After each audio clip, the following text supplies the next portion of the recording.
Chapter 1067. Perhaps it was because the Liaodong Iron Cavalry was short of money, or perhaps they didn't want to provoke a powerful existence like the 5-star army right away. But even if they didn't kill anyone, they just wanted money, which made some caravans that cooperated with the first city suffer. During this time, many merchants came to the door and complained to Tiger's man. According to them, they would rather give the money to the 5-star army than to the Liaodong Iron Cavalry. The appearance of the Liaodong Iron Cavalry greatly changed many people's view of Baiming. Is this still the army of the great Ming dynasty? Why are they so barbaric? How are they different from the bandits on the grassland? Are they still the grass-eating Han Chinese? Previously, there was the 5-star army, and now there was Baiming's Liaodong Iron Cavalry. What changed them? For this matter, Tiger's man sent a telegram to Yang Chendong more than once, asking if he wanted to attack them. After all, one mountain couldn't accommodate 2 tigers. It was enough to have the 5-star army on the grassland. Yang Chendong suppressed Tiger's man's intention to attack. He now had a target to conquer, the Japanese Empire. This was a country with a population of more than 10 million people. If he wanted to conquer them, the preparation work must be very thorough. The people of the Japanese Empire were very fertile. This could be seen from their names, such as Dairo, Ero, Saburo. There were even 7 and 8 Dairo. This might have something to do with the environment they lived in and their development over the years. It was very easy for each region to be independent. Sometimes, even 2 counties that were very close to each other would see each other as fire and water and would fight with each other. At that time, whoever had more people would often have the advantage. For a country with such a large population, Yang Chendong must be well prepared. He couldn't afford to be distracted. Not to mention that in his heart, it was difficult to divide the world into 2 for a long time, and the tripartite balance was the most stable. The existence of Baiming, Southern Ming, and himself was the tripartite balance, which could ensure that any side would have to be wary of the other side when they attacked. While rejecting Tiger's man's idea of attacking on the grassland, he also asked him to prepare the new army that had been formed for a year to be transferred to North Korea. In addition to preparing for an attack on the Japanese Empire, Yang Chendong also called the city Lord Yu Qian and other important people in the palace to discuss the introduction of paper money. The introduction of paper money was not Yang Chendong's creation. At the beginning of the Ming dynasty, Zhu Yuanzhang implemented the paper money policy and issued the Ming dynasty's precious banknotes and copper coins. However, the great Ming dynasty's banknotes did not have a limit and there was no reserve, which quickly led to inflation. Now, the great Ming dynasty's banknotes were restricted in the market. Although they were still circulating, their purchasing power was very limited. Especially after the sudden rise of Yang Chendong, regardless of whether it was the Northern Ming or the Southern Ming, in order to achieve their goals, they vigorously printed the Great Ming banknote, which directly caused the market to become chaotic. At the same time, this item depreciated even more, and there were very few people who recognized it. With this example, Yang Chendong obviously wouldn't let the same mistake happen to him. This time, not only did he want the paper money to be successful, but it also had to be strong for a long time. For this, he ordered people to vigorously develop the gold mines found on the island of Dufei as reserves. He was preparing to introduce the paper money into the market. First, it has to be anti-counterfeiting. Second, it has to be advertised properly. Third, and most important, is that it can't be casually published. The amount of reserves can only be printed to achieve the same value as gold and silver, Yang Chendong said to City Lord Yu Qian and the people in charge of the Yang family's bank with a serious expression. After all, the circulation of gold and silver was a bit too costly. In the long run, the people who would suffer losses would be the country and the people. It could be said that the paper money was a very necessary thing. After handing over the issue of the paper money to professionals, Yang Chendong started to mobilize the troops. This time, he was preparing to deal with the Japanese Empire. He was preparing to bring 150,000 soldiers. This could be said to be the largest number of soldiers he had ever brought. Among them, the 1st Cavalry Division was already making preparations to be mobilized. There was also the 1st Cavalry Division that must be brought along. This was a very elite force. With them, many things would be done with half the effort. Then there was the C4th Division, the C5th Division, the 1st Reserve Division, the 1st Division, the 2nd Division, and the 3rd Division. In total, there were close to 150,000 people. Not only were the troops ready to assemble in North Korea, Yang Chendong was also preparing 6 million people to go to the Japanese Empire. For example, Luzon Island had to prepare 5 million people, and even the provinces and regions had to prepare 1 million people. This was the preparation to uproot the entire country. At the same time, Yang Chendong took the opportunity to inspect some of the important industries in Chichen City. Yang Chendong paid special attention to the munitions factory. 2 years ago, he had brought out a Type 99 tank from the warehouse and placed it in the factory. Now that so much time had passed, he wanted to know how the imitation work was going. Imitation was one of Yang Xie's main policies for industrial development. First, there would be a finished product and a method. Then, he would try to learn how to do it. Only then would he be able to walk his own path. It was just like how many products and firearms were made. The Han people, who had 5,000 years of history, had never lacked intelligent people. However, this time, Yang Chendong was somewhat disappointed. There was simply too much information and knowledge involved in the creation of a tank. Even though there was already a finished product in front of everyone, they had never seen how it was used. Under the circumstances of how it was used, there was no way to imitate it even if they wanted to. Therefore, this time, Yang Chendong came to the munitions factory to demonstrate how to use the tank. Clear the area. Except for the necessary relevant researchers and the main leaders of the munitions factory, everyone else was cleared out of the area. Then, Yang Chendong walked into the big iron tool with a tank hat on his head.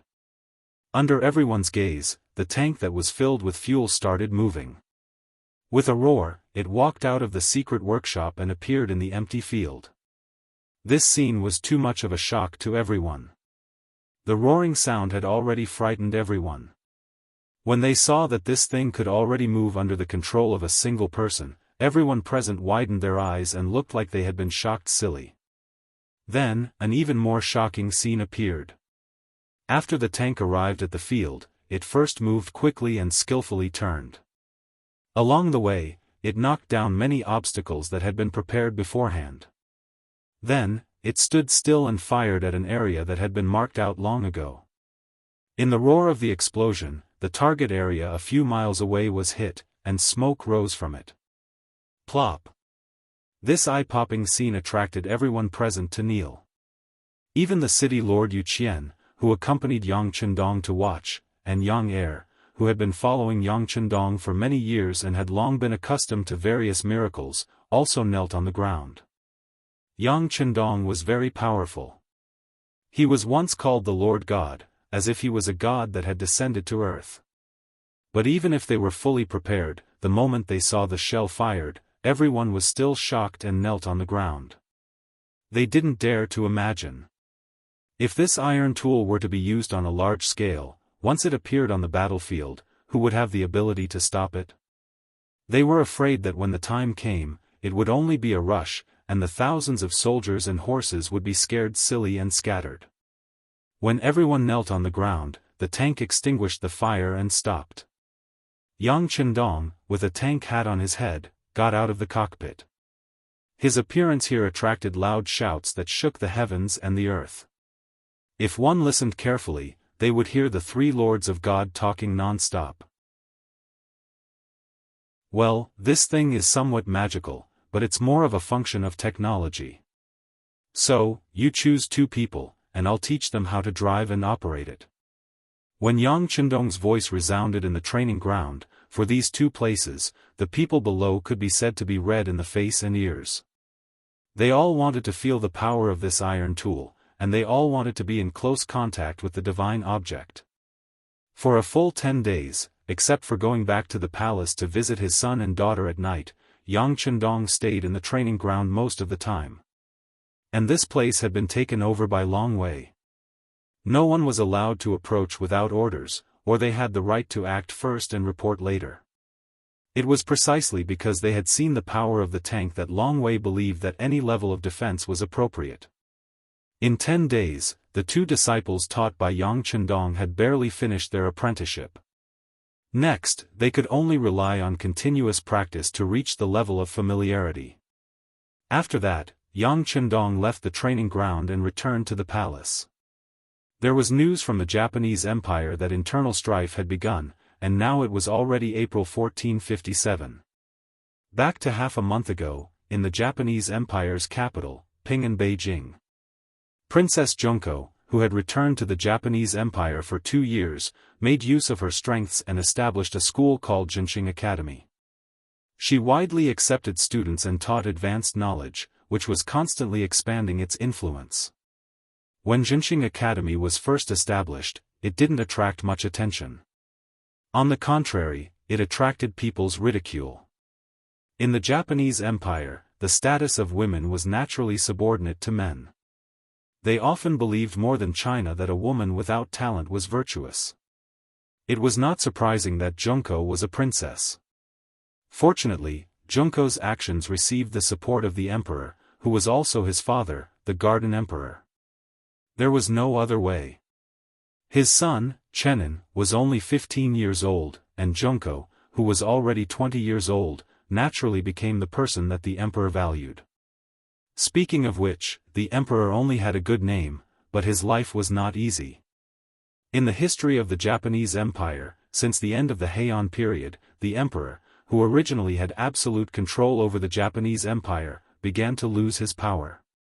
In 1192 AD, Minamoto no Yoritomo established the Kamakura shogunate, and the emperor began to fall and became a puppet of the Kamakura shogunate.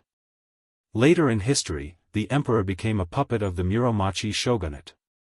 The emperor became a puppet of the shogunate for more than 600 years. Not only did he not have any real power, but sometimes even his basic necessities, such as food, shelter, and transportation, and holding ceremonies, had problems due to financial constraints. The most typical example was the 103rd generation Emperor Hutu Miyamoto. He was Junko's younger brother. Chapter 1068. Emperor Hutu was born in 1442 AD. His name was Chengren, and he was the eldest son of the 102nd emperor of the Chrysanthemum Dynasty. His mother was the queen of the emperor of the Chrysanthemum Dynasty, Fujiwara. When Emperor Hutu was born, the situation of the imperial court in Kyoto was terrible. First, the real power was in the hands of the Shitachi shogunate, and the emperor was a puppet. Second, the national treasury could not make ends meet, and it was not even enough to pay the salaries of the imperial court officials, let alone meet the expenses of the imperial court. Therefore, even though Emperor Hutu was born in the imperial court, he sometimes did not even have enough food and clothing. Even the wedding ceremony of marrying Princess Tingtian was held hastily. In history, the emperor of the Chrysanthemum Dynasty abdicated and became the supreme emperor. The 22-year-old Emperor Hutu inherited the throne and became the 103rd emperor of the Chrysanthemum Dynasty. Princess Tingtian then became the empress. However, due to the tight financial situation, the imperial court in Kyoto held a very shabby ceremony to save money. Even after he died, because he did not have the money to bury him, his corpse was frozen in the imperial palace for 2 months. Some officials had to raise money to bury him. From this situation, one could imagine the status of the emperor. This was the main reason why they were willing to spend a lot of money to buy the cannons from the 5-star army. It was because the military and political power was controlled by General Ashikaga Yoshimasa. If he did not die, the imperial family would never be able to rise up. However, Ashikaga Yoshimasa's whereabouts were uncertain. No one knew when he went in and out of the general's house. The emperor only bought 1 cannon and 2 bullets from the 5-star army, so he did not dare to take the risk. Since his daughter was willing to come out and do something, the emperor would definitely support her. It was this Xianxia Academy that no one thought highly of. After 2 years of development, they could not recruit any students, but now, there were people who were willing to take the initiative to learn. They could not satisfy the 50 students they taught at one time, which attracted the attention of other forces. General Ashikaga Yoshimasa was one of them. First, he sent people to catch the former student. After some investigation, he found that the former student was extraordinarily talented. However, he was just the most ordinary student in the first batch of students in Xianxia Academy, but he had such a great change, which attracted the attention of the general. Since she is capable, beautiful, and a princess, then let's marry her. General Ashikaga Yoshimasa said to his subordinates. Soon, the news that the general wanted to marry Princess Junko spread among the higher-ups. Some abilities should be used, this was the attitude of the strong to the weak. Maybe he wanted Junko to work for him, or maybe he just wanted to marry Junko and throw her at home as a concubine and live a peaceful life. But no matter what the result was, the emperor's power of the emperor. Of course, Junko wouldn't agree to it. She went to the emperor and expressed her determination that she would rather die. How could the emperor did not know his daughters? But what could he? He didn't have much military power, and he didn't have any political partners. He couldn't win. Just when the emperor was at his wit's end and Junko was about to commit suicide, a savior appeared. Oda Nagamasa was a powerful general in the capital of Ping'an. He was also the only collaborator that the emperor had managed to rope in over the years. He proposed that he could agree to the Supreme General's request, but before the wedding, he wanted to meet the Supreme General to discuss some details. The location of the meeting was set at the Supreme General's mansion. The military system of the Japanese Empire was divided from the bottom to the top. It was divided into soldiers, infantry captains, in charge of 100 people, infantry captains, in charge of 500 people, elders, in charge of 1,000 people, generals, in charge of 2,000 people, magistrates, in charge of 10,000 people, chiefs, in charge of 20,000 people, daimyo, in charge of 50,000 people, generals, in charge of 60,000 to 80,000 people, generals, in charge of 60,000 to 80,000 people, and the emperor at the top. Oda Nagamasa was one of the generals with real power under General Ashikaga Yoshimasa. He had more than 70,000 soldiers. He came up with this idea to kill the general and replace him. Before, he couldn't find a chance to attack Ashikaga Yoshimasa. Why not use this opportunity to trick him into coming to the general's mansion and then kill him in one fell swoop? In this way, Oda Nagamasa could replace him, and the emperor's power could be restored to a certain extent. This idea was quickly supported by the emperor and Princess Junko. This was their reply to the great general, and the great general agreed without hesitation. There had been news about the imperial family purchasing a cannon from the 5 Stars Palace. But after so many years, there was no news about it, and it gradually faded away. Even General Ashikaga Yoshimasa thought it was fake news. It was precisely because of this that the general politely agreed. He thought that the royal family wanted to save face, so he would give them face. In the future, when Junko became his woman, wouldn't he be able to bully her however he wanted? With a good start, the plan was carried out smoothly. The day before the agreed meeting, the Type 59-1 130mm cannon that he had spent 10 million taels of silver to buy finally took off its disguise after being covered in dust for many years. Furthermore, the only 2 cannonballs were also taken out. In order to ensure that nothing would go wrong, after the first shot was fired, the second shot had to be promptly followed up. The 5-star army had already adjusted the target, and the target was the general's mansion. No one dared to touch it in these years, and now it was finally the time to use it. This matter made the emperor, Junko, and Oda Nagamasa become very excited. After a long night of waiting, dawn finally came. When the time of the meeting was getting closer and closer, the emperor and the others held their breath. They were about to witness a miracle, a scene that changed history. At 9:00 in the morning, the two sides agreed to meet at the general's mansion. The shell was put into the Type 59-1 130mm cannon, and then a deafening sound was heard. The shell arc across the sky went straight into the general's mansion, causing a shocking feeling like an earthquake. It hit. The soldiers of the Japanese Empire who fired the cannon shouted excitedly. "Isn't there still one more shell? Fire it again." General Oda Nagamasa said excitedly. He was afraid that Ashikaga Yoshimasa wouldn't die. He didn't believe that the general wouldn't die after firing 2 shells. Under the attack of the 2 powerful cannons, the entire general's mansion was covered. Even if the area of the mansion was not small, more than 70% of the area was killed. Especially the main building was destroyed. As long as Ashikaga Yoshimasa stayed in the general's mansion, his fate was almost set in stone. In the imperial palace, you could even see the fire and smoke coming from the general's mansion. This scene made the emperor, Junko, and Oda Nagamasa very excited. They were shocked by the power of the cannons, and they were also excited that the situation in the Japanese Empire would soon change. The situation had indeed changed, but the General Ashikaga Yoshimasa didn't die. It wasn't because he was smart enough to see through everything.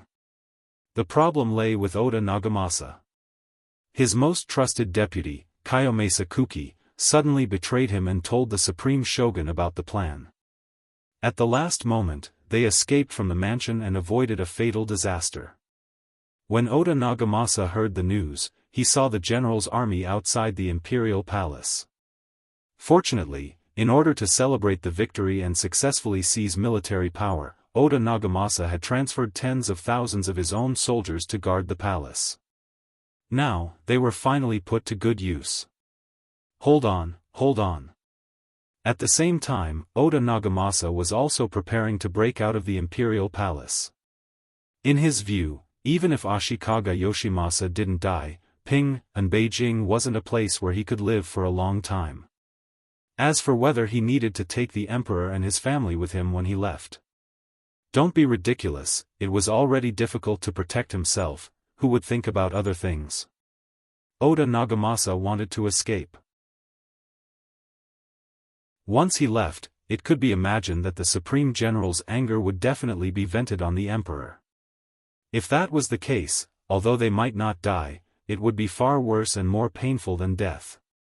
So, leaving the Imperial Palace was a must. "General Oda, please take us with you." The Emperor didn't care about his face and lowered his noble head. Yes. Oda Nagamasa wanted to refuse. But Princess Junko said, "General, I have a very good relationship with the leader of the 5-star army. As long as you can take us away, I will send someone to contact them and ask for their support to deal with Ashikaga Yoshimasa. By the way, the leader is my teacher." As if she was afraid that Oda Nagamasa would refuse, Junko added a master and apprentice as a bargaining chip. Everyone in the Japanese Empire knew that the Han people attached great importance to the relationship between master and apprentice. This sentence made Oda Nagamasa, who was about to refuse, change his attitude. He could indeed escape and even take the emperor's family with him. However, if he did so, he would only draw the great general's anger onto himself. With his 70,000 soldiers, there was no way he could stop the great general. So, he wanted to keep the emperor and his family to attract the general's attention and anger. But at the same time, he knew even more clearly that even if he managed to escape this time, it would be impossible for him to regain his power. It was even very likely that he would become an existence that everyone wanted to kill. He had no idea how long he could last. But now it was completely different. If he could get the help of the 5-star army, the situation would be reversed.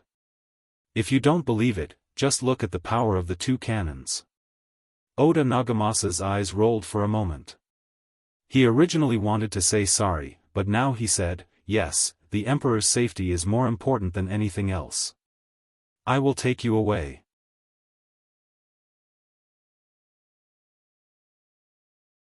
Chapter 1069. Later, when the great general's soldiers entered the palace, they had already disappeared. Only the 59 to 130 mm cannon that was still a little warm could be seen at the back of the palace. Take care of this thing, this is the evidence that the 5-star army wants to persecute this great general. I will go back and ask them for an explanation. Great General Ashikaga Yoshimasa's face flashed with anger. There were often ships of the 5-star army near the Wa Island. Usually, they also exchanged business, so their relationship was quite good. But this time, they wanted to use other people's hands to take his life. This was something he couldn't tolerate. He decided to take advantage of this matter and blackmail the 5-star army. It was clear that the navy of the Japanese Empire also had some strength. Ashikaga Yoshimasa was obviously too arrogant, he thought that the 5-star army would be afraid of him. But he didn't know that at this moment, the 5-star army was mobilizing. The source of all the information came from the head of the security bureau in the Japanese Empire. He said that a civil war was imminent and that they should be prepared. Before the new year, Yang Chendong received the information that the internal relations of the Japanese Empire were tense, and some places had already had internal strife. Since then, he had been making all kinds of preparations. Yang Xie's powerful machine began to move, the soldiers, provisions, and people who wanted to migrate were all moving. Now that there was finally definite news, how could he let go of such an opportunity? Although Yang Chendong didn't know if the emperor's faction would kill the general the day before, in his opinion, no matter who won or lost, it would be beneficial to him. This was a move he was going to make. Ashikaga Yoshimasa took the emperor and some of his confidants and left Ping in Beijing.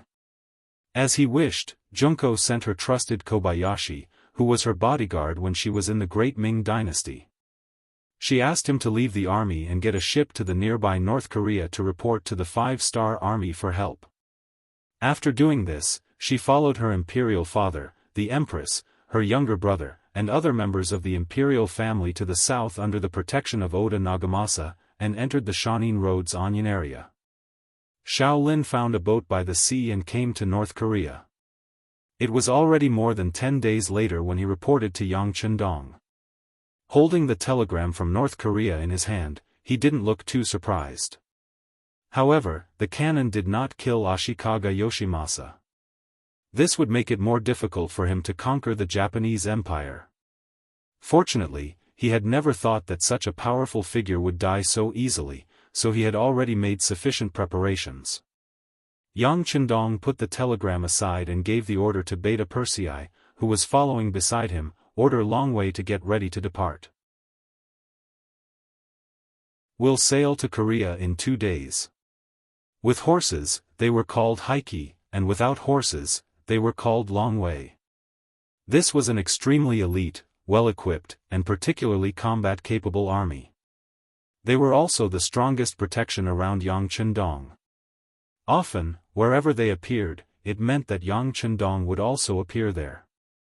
There were only 2 days to prepare, but for an elite army, the time was more than enough. The reason why Yang Chendong left 2 days to make arrangements was that he wanted to take a good look at his son and daughter. His son Yang Bo was still too young. Instead of looking at him, it was better to look at his mother, Hu Yen. He talked about his next itinerary and apologized. As the first madam and Yang Chendong's legal wife, Hu Yen was originally a kind and virtuous woman.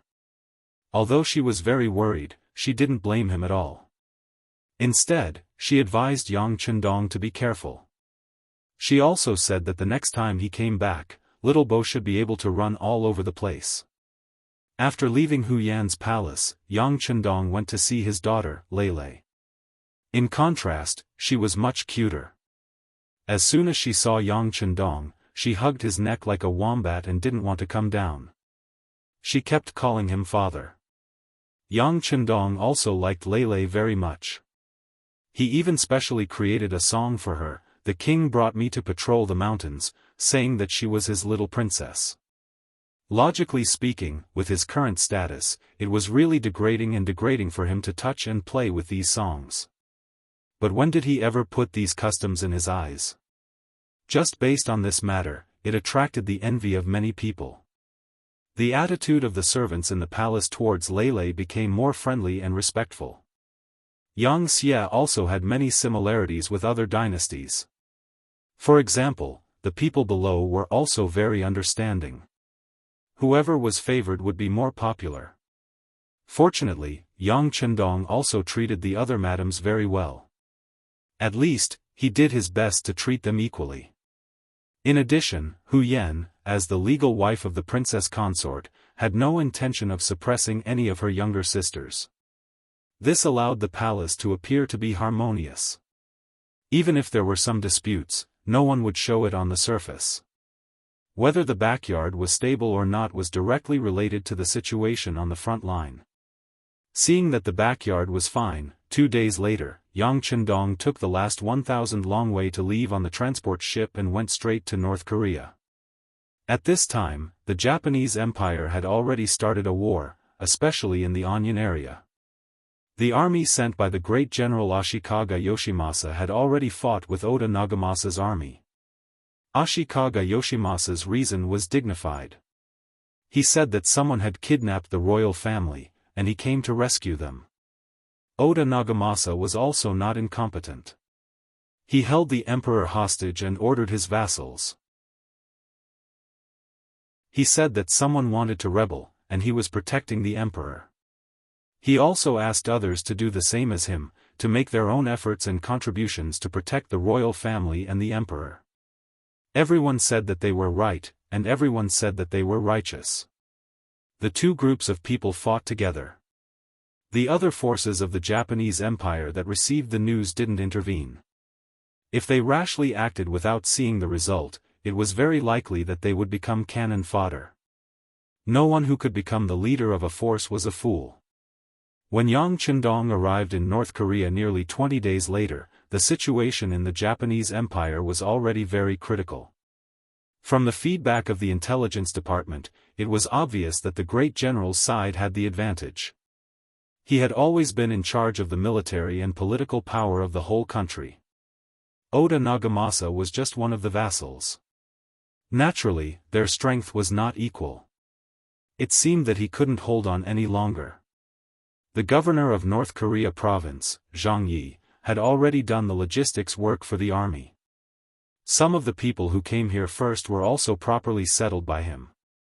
When the 5-star army entered the territory of the Japanese Empire and stood firm, he would immediately send people to make sure that they occupied a place.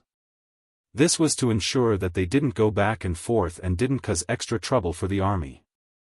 Yang Chendong praised Governor Zhang Ye's work.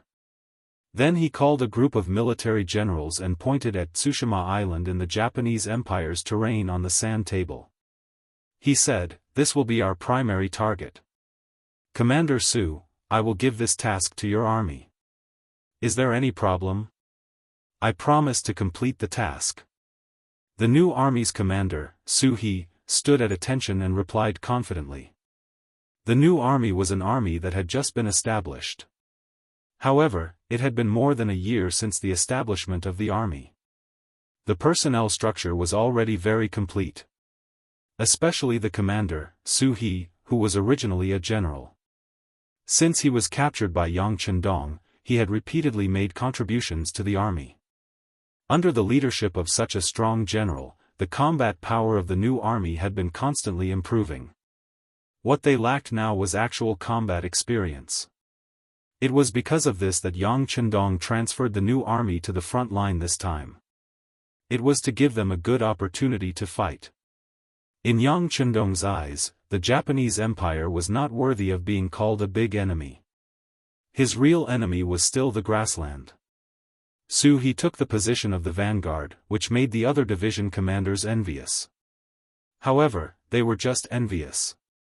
No one dared to disobey the orders of the 6th young master. Besides, the Japanese Empire was also one of the big countries. If they wanted to completely occupy this place, they would have to fight a lot of battles. Everyone was ready to fight. After the order was issued, 2 hours after the meeting, a large number of ships belonging to the 5-star army began to set off. They set off from Pusan, the southernmost part of North Korea, and went straight to Tsushima Island, which was hundreds of nautical miles away. Tsushima Island belonged to the West Hokkaido area of the Japanese Empire. The chief in charge of guarding this place was called Fukushima Nagashi. He had 20,000 soldiers and nearly 100 warships in his hands. It was a well-known force. Because they fought by the sea all year round, this army was very mobile. If they couldn't win, they could just board the ship and escape to the sea. With this, even the orders of the Supreme General Ashikaga Yoshimasa were not completely effective here. Fukushima Nagashi was also paying attention to the Battle of Yuan, but in his view, it was just an internal strife for benefits. To put it bluntly, it was a dog-eat-dog fight. No matter who won in the end, it had nothing to do with him. So during this period of time, his days were very leisurely, and he was just a good spectator watching the show. Suddenly, one day, a large number of naval forces flying the flag of the 5-star army appeared around Tsushima Island. As soon as they appeared, they surrounded the island in all directions, not leaving a single gap. This situation really scared the Fukushima chief, who had been on the battlefield for a long time. The ones surrounding the island were the C4 and C5 divisions responsible for transporting the new army soldiers. In their eyes, their navy would play a big role in attacking the Japanese Empire. Just like now, no matter who was the vanguard, in the end, the navy would be the first to act. Fire the cannons. The 2 Cold Front Division commanders gave the order almost at the same time. Hundreds of cannons installed in the ships were fired at the Japanese Empire's ships. There were less than 100 ships, facing the attack of 2 elite Cold Front Division commanders. There was no way they could resist. As the ships of the Japanese Empire were sunk or hit, the remaining ships of the Japanese Empire quickly retreated, heading towards the depths of Tsushima Island. It's up to our new army now. Pass down the order, prepare to land. He said excitedly. He was afraid that the 2 Cold Front Division commanders would fire directly into the depths of Tsushima Island. If that happened, he wouldn't live up to his name as the vanguard. Fortunately, these people knew how to endure, and gave him the opportunity to attack.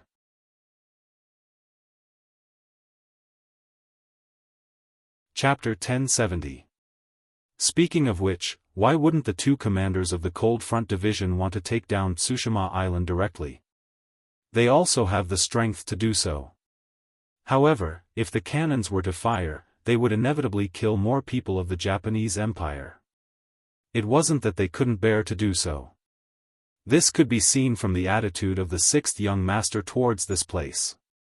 It seemed like the 6th young master had some resentment towards this place. The reason why they didn't fire the cannons was because they wanted to give the new army a chance to train their soldiers.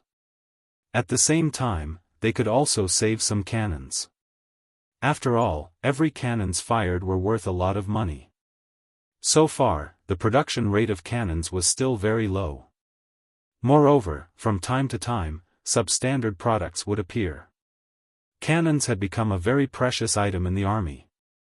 The soldiers of the new army couldn't wait any longer. As soon as the ship docked, they rushed towards the island like madmen. After losing the ship, Fukushima Nagamasa's combat strength had decreased by more than half. Quick, release the smoke, call for reinforcements. Fukushima Nagamasa, who was forced to retreat back to the island, heard from his subordinates that countless 5-star troops had already begun to disembark and fight. Immediately, he was scared out of his wits and screamed in horror. Calling for reinforcements was something he learned from Wuxia. At the time when there was no telecommunications, this method was still somewhat effective. At least, it notified others that there was a foreign invasion on Tsushima Island. However, it was a pity that the 5-star army had been planning for a long time. How could they give them any time to breathe? He and his comrades didn't know how many times they had dreamt that they would appear in the Japanese Empire and start a massacre. Now, their dreams had finally come true. Yang Chendong's order was to show no mercy. Anyone who resisted would be killed without mercy. It's just a small island nation. How dare they overestimate themselves and spy on Wuxia? How dare they try to swallow an elephant? Now was the time to deal with them. There was no need to be soft-hearted or have any scruples. This was because he was giving them a taste of their own medicine. Moreover, he was paying them back 100 times. The new army entered Tsushima Island in a mighty manner. The 4 cavalry divisions mounted their horses and launched a fierce attack. In front of Fukushima Nagashi's army, which did not possess any firearms, not even the most primitive firearms, the appearance of more than 30,000 cavalrymen was like a tide of beasts, instantly drowning them. The frontmost Japanese army was forced to retreat, suffering heavy casualties. Cavalry had a natural advantage over infantrymen. They were both using cold weapons, but they were destined not to be opponents of the same level. There would only be one result in this clash. The cavalry would slaughter in all directions, and the infantry would be defeated like a mountain. It was the first time for many of the new army soldiers to go to the battlefield, but each of them had undergone at least half a year of hard training before coming here. They had long memorized the things that they should pay attention to. Right now, they were just performing at the level that they had been training for. Facing the Japanese army that had no fighting spirit and only knew how to continuously retreat, even if they were a little flustered, they quickly got used to it. After all, it was the easiest to fight a battle where the wind was blowing. This was the reason why Yang Chendong sent the new army for the first battle. In contrast, the new army had the least amount of combat experience among the 150,000 soldiers he brought with him. This was a chance for them to make up for their shortcomings. It was true that the new army was a new army, but their combat strength was not the weakest. They had been training for a long time, and each soldier carried the hope and future of their family. Compared to the Yishi, and Yishi, their fighting spirit was much stronger. After the victory of the first battle, the new army's morale was high. They lined up on the island and waited for Yang Chendong to inspect them. It was said that morale was built through fighting. The situation on the battlefield was one-sided. The new Third Army had only won a big victory, but it was as if they had been reborn. Many of the new soldiers had successfully accepted the baptism of the battlefield and completed the transformation from new soldiers to veterans. The opponent in this battle was only 20,000 people, and they were not well prepared. Victory is deserved. This was the first sentence that Commander Su He said after seeing Yang Chendong. Yang Chendong nodded approvingly and said, "Very good. Since that's the case, I'll give you another chance to perform. Next, the new Third Army will cooperate with the other divisions to take down all the territories of the West Sea Road. Are you confident?" "Yes." Su He just answered instinctively, but then he realized what Yang Chendong meant. He couldn't help but widen his eyes and said, "Don't we have to go to the Onion area first? Princess Junko and the Emperor of the Japanese Empire are there." The Onion area was in the Shanin area. From Tsushima Island, they needed to go north. The West Sea Road was in the east of Tsushima Island. This was a completely different direction. It was no wonder that Su He was so surprised. "No need. Everything is going according to plan." Yang Chendong had no intention to explain. Or rather, he didn't want to explain anything at all. Only he knew the real reason. He wanted to take advantage of this internal strife to take over the entire Japanese Empire. Not only that, he didn't want to take over the Japanese royal family. What a joke. He was going to rule this place in the future. If he left the royal family behind, wouldn't he be tying his hands and feet? Although he could keep the king like the other destroyed forces and countries, he didn't have such thoughts about one nation at all.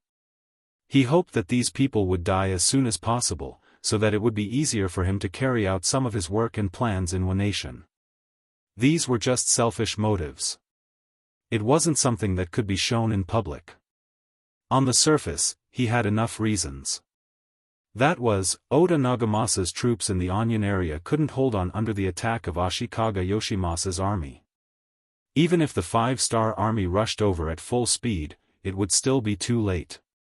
Since that was the case, it was better to take over the West Sea Road first and let the 5-star army gain a firm foothold. With enough reasons, and the plan was proposed by Yang Chendong, how could the other generals have any objections? What they wanted was nothing more than military exploits and killing enemies on the battlefield to temper themselves. As for where to attack first and where to attack later, they just needed to follow orders. Therefore, after the first battle of capturing Tsushima Island, the 5-star army didn't go north as some of the so-called military strategists of the Japanese Empire expected. Instead, they suddenly went east and entered West Sea Road. Not only did this greatly surprise some people, but it also caught the Japanese army by surprise. Onion area. Ashikaga Yoshimasa was facing the tenacious resistance of Oda Nagamasa. In addition, he received the news that the 5-star army suddenly launched an attack on Tsushima Island. He felt that something bad was going to happen, so he accelerated the attack. In the name of the Supreme General, he mobilized troops from all over the country to launch a fierce siege. For a time, Oda Nagamasa's troops suffered heavy losses and were in imminent danger.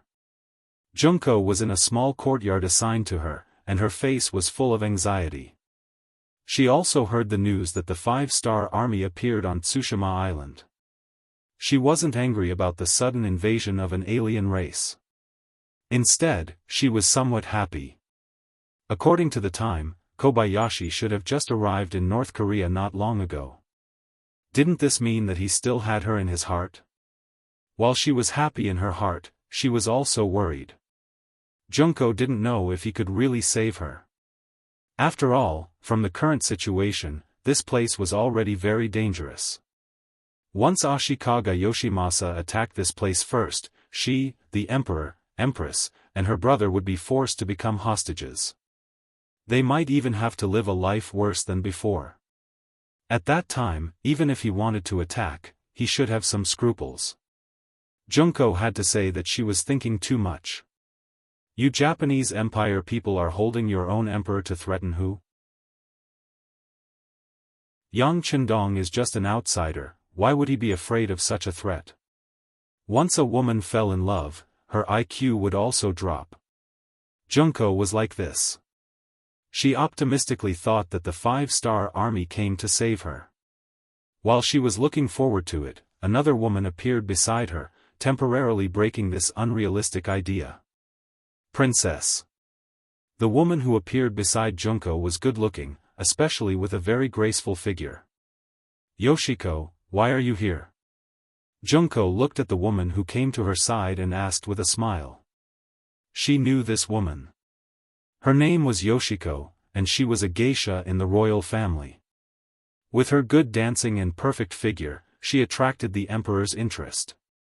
After being introduced to her, she was specially invited to the palace.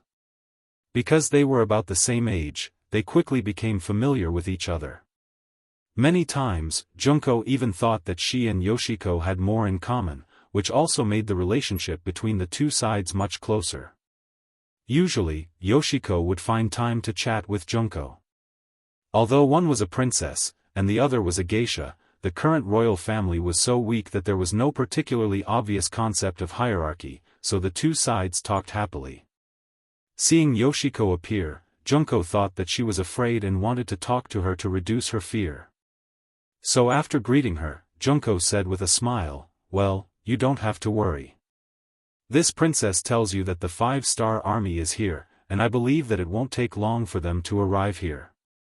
At that time, we will be safe."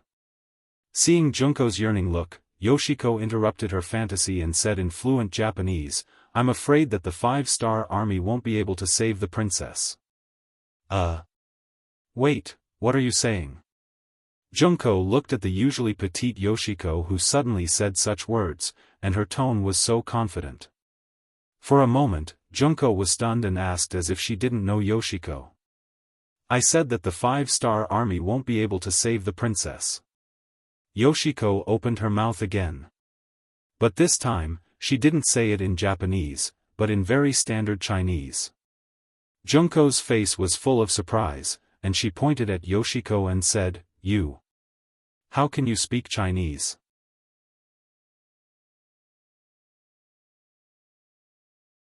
Chapter 1071. In the Japanese Empire, although it could be said that they were separated from the Han people, Qin Shi Huang sent Su Fu to bring 500 boys and girls to Japan, and that was how the Japanese Empire came to be.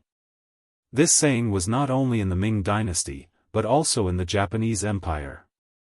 However, there were very few people in the Japanese Empire who could speak Chinese. After all, this was an island country, and without many opportunities to interact with the outside world, this foreign language was really not very useful. That was why Junko was so surprised. In fact, after she returned to the country, other than the captain of the guards, Kobayashi, this was the first person who spoke Chinese to her. Junko was still surprised, and Tomiko opened her mouth again. Because I am a Han person, I can naturally speak Chinese. Not only that, but I was also sent by the 6th young master to protect the princess. Oh, by the way, this is a token. I believe the princess will believe me when she sees it. Tomiko took out a portrait, and it was a portrait of Junko, and it was Junko wearing a Ming Dynasty uniform. Judging from the clothes she was wearing, it should be the clothes and appearance she wore when she was studying in the Yang Family Academy. Looking at the portrait in her hand, it seemed as if she was thinking of the happy times she had in the Yang Family Academy. It was impossible for someone without that kind of experience to draw such a picture. Junko raised her head again. At this moment, she already believed that Tomiko was sent by him, but she was still a little curious about the purpose of Tomiko's appearance. You are not from the Japanese Empire, and you are not a geisha. What is your identity?" "The princess is right, I am not a geisha, that is just a way to hide my identity and make you accept me. My real identity is the intelligence director of the CIA stationed in the Japanese Empire. As for the name Tomiko, it sounds very nice, I like it very much." When it was time to show her cards, Tomiko said without hesitation. Revealing her identity was just the beginning, and it was just for the next plan. If she couldn't gain Junko's trust, it would be difficult to carry out the next many tasks. Tomiko's honesty won Junko's favor.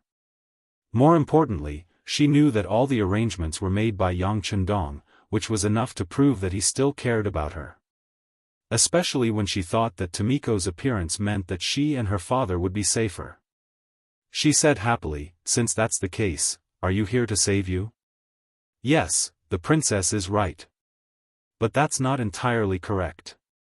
I only want to save the princess, not all of you." Tomiko's expression returned to indifference, as if she had taken the lead from this moment on. "Save me? It's just me." "Yes." Tomiko nodded again. "That won't do. If you want to save them, you have to save my father, mother, and brother as well." Junko said stubbornly. "Impossible." Tomiko shook her head. "With my ability, I can only escape with the princess. As for the emperor, empress, and Prince Ren, Chen Ren, they will be fine. No matter who has the advantage in the end, their safety should be guaranteed. At most, the environment will be a little bad. But as long as the princess can see the 6th young master and ask for his permission, it is only a matter of time before they are saved." Tomiko had her own mission, and now that she was surrounded by enemies, she didn't have the ability to save more people. She was able to take Junko away because she had done a lot of preparation before, so she had the confidence to do so. Junko, who originally wanted to continue to refuse, fell into deep thought. Of course, she knew that Tomiko's words were reasonable, but she still couldn't bear to let her leave her father, mother, and brother like this. "Princess, as long as you stay by the 6th young master's side and urge him all the time, it will be possible for the 5-star army to complete the rescue mission. Otherwise, without help, who do you think will be so active? Tomiko thought of Yang Chendong's instructions before she left, so she followed his words. This sentence finally had an effect. Yang Chendong knew Junko well, and Tomiko's words also had an effect, so Junko nodded and agreed. Okay, I promise you, but I have to say goodbye to my father, mother, and brother. Okay, but please be quick.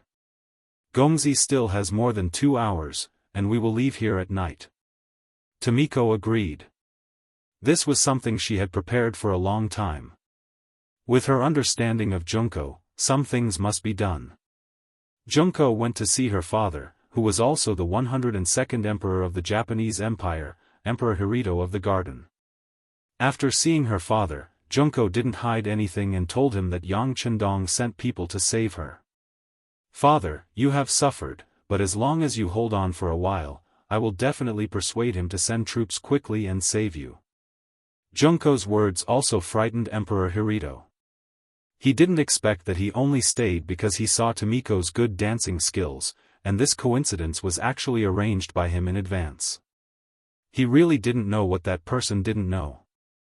Because of this, he also had a sense of fear. Once this kind of smart person had an idea about the Japanese Empire, would he allow him to continue to exist? He was already an obstacle on the other side's way. The best way to deal with an obstacle was to kick it aside, or even eliminate it directly. Since this Bugnam of Gojoseon of the Great Ming Dynasty had calculated everything, how could he not see this step? If so, wouldn't he be in danger? Emperor Hirohito really wanted to tell this matter to his daughter, but he still held back. Since his daughter liked that man very much, then he would let her obtain her own happiness. There were some words that would only hurt feelings if spoken out loud.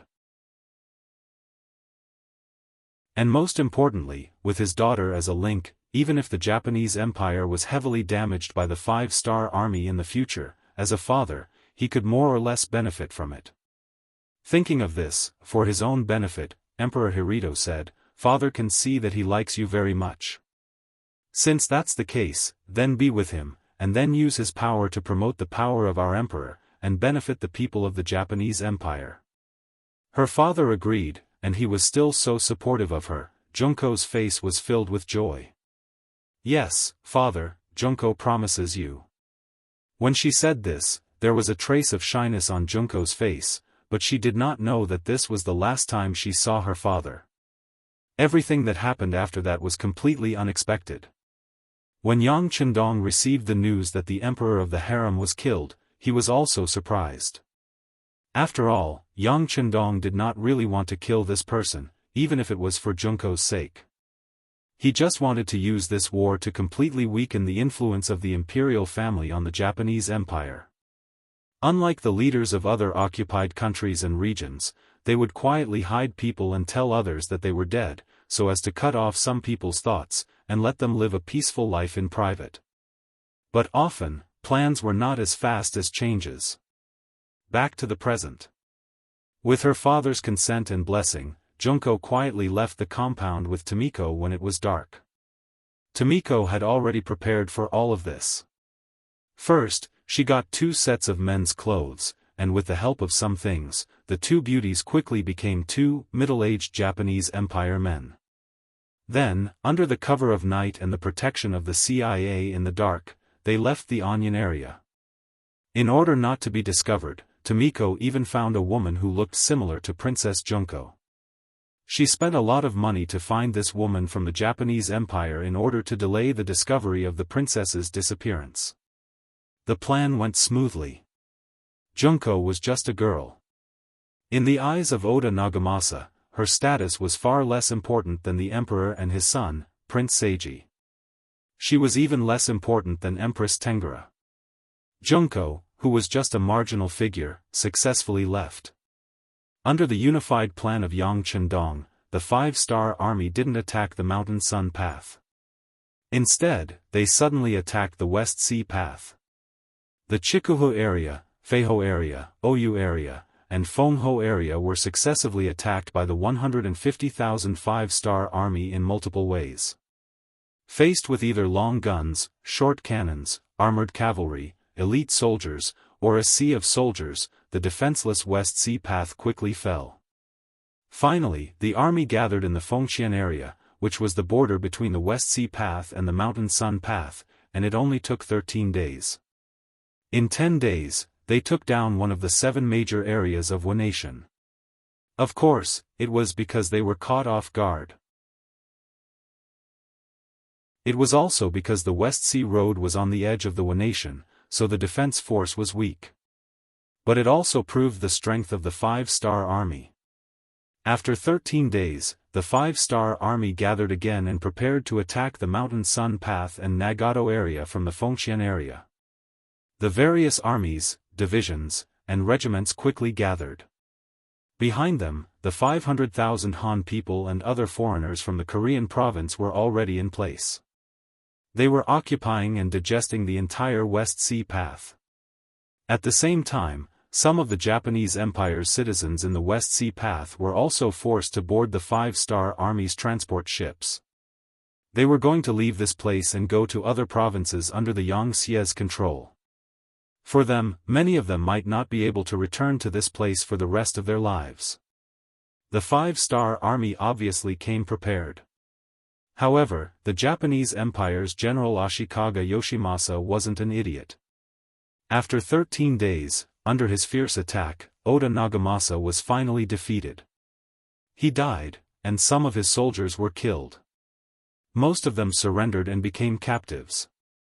This included the emperor, his empress, and his son, Prince Naruhito. The only regret was that Junko was missing. They only found a girl who looked like her.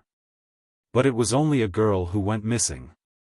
For the Japanese Empire, who valued boys over girls, it wasn't a big deal.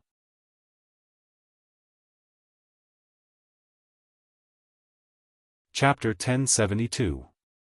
The most important thing was that the Emperor of Japan was now in his hands again. General Ashikaga Yoshimasa was very happy. He sent Kiyomasa Kuki to bring the Emperor of Japan and his family back to the palace in Ping and Beijing. After that, he began to gather more people to prepare for the battle with the five-star army. At the same time, he also wanted to see what reason Yang Chendong would use to start a war in the Japanese Empire if he couldn't save the Emperor of Japan. He could even see that Yang Chendong had no choice but to retreat. He was even prepared to beat the dog while it was down and take the opportunity to ask for compensation and other demands. The Japanese Empire was an independent island country. It had a large army and a strong navy. It wasn't like other small countries that could be destroyed easily. Their territory wasn't small, and they had a large population. If they wanted to escape, they could hide anywhere in the ocean. Even if they couldn't win, they could still escape. They could find an opportunity to come back and take revenge. This was where his confidence came from. It was also why he didn't show any signs of cowardice when facing the five-star army.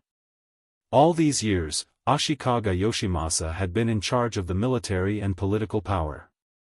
This made his influence very large. Although some of the counties and villages under him had started to have internal strife for benefits. However, the appearance of the five-star army put an end to this situation.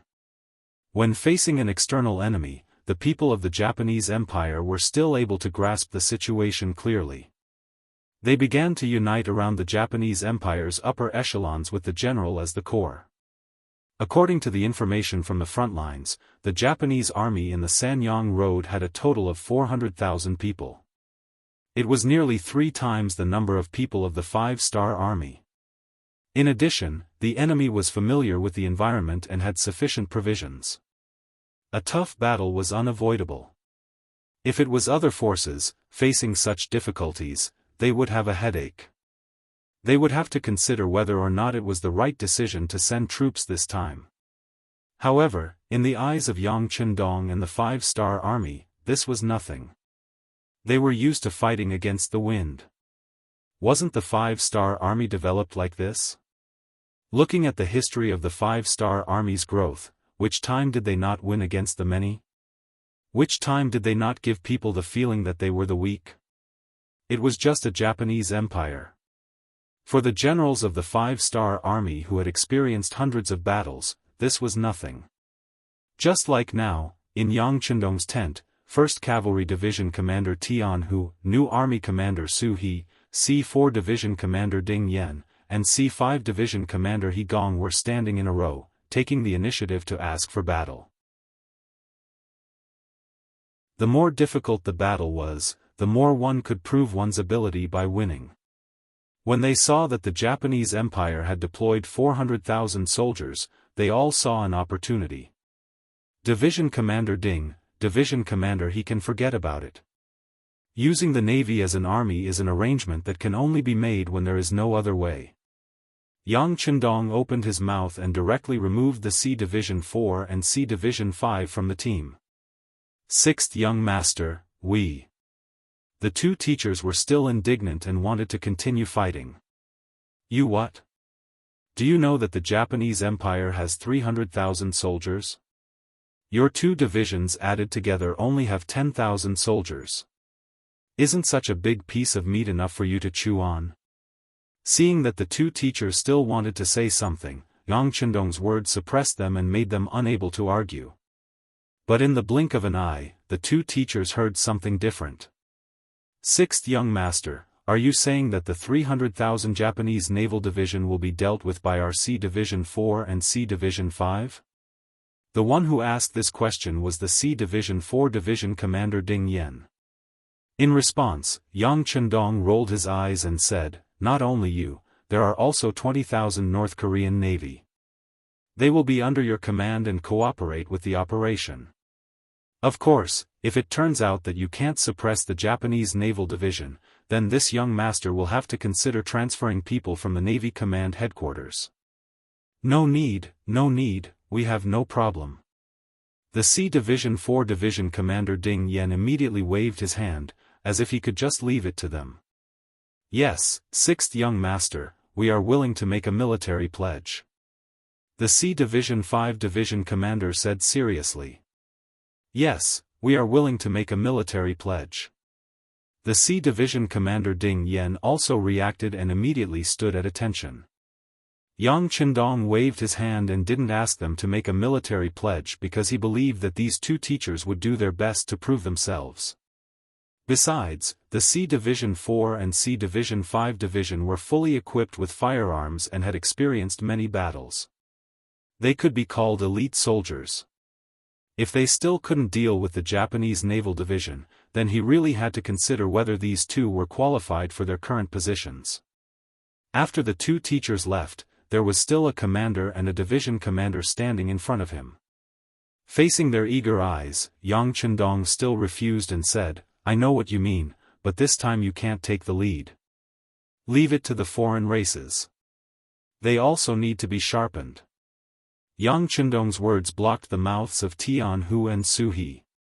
The two of them also knew that the 6th Young Master was doing this for their own good.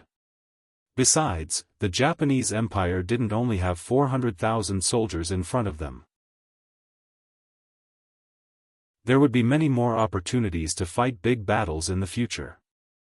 The two of them didn't say anything else and left the tent.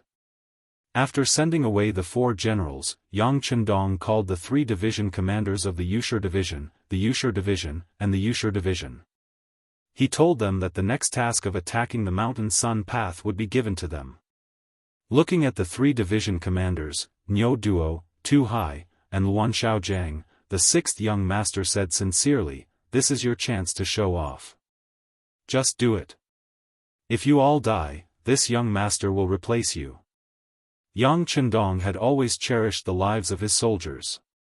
Sometimes, in order to reduce the number of casualties, he would personally charge into the enemy lines.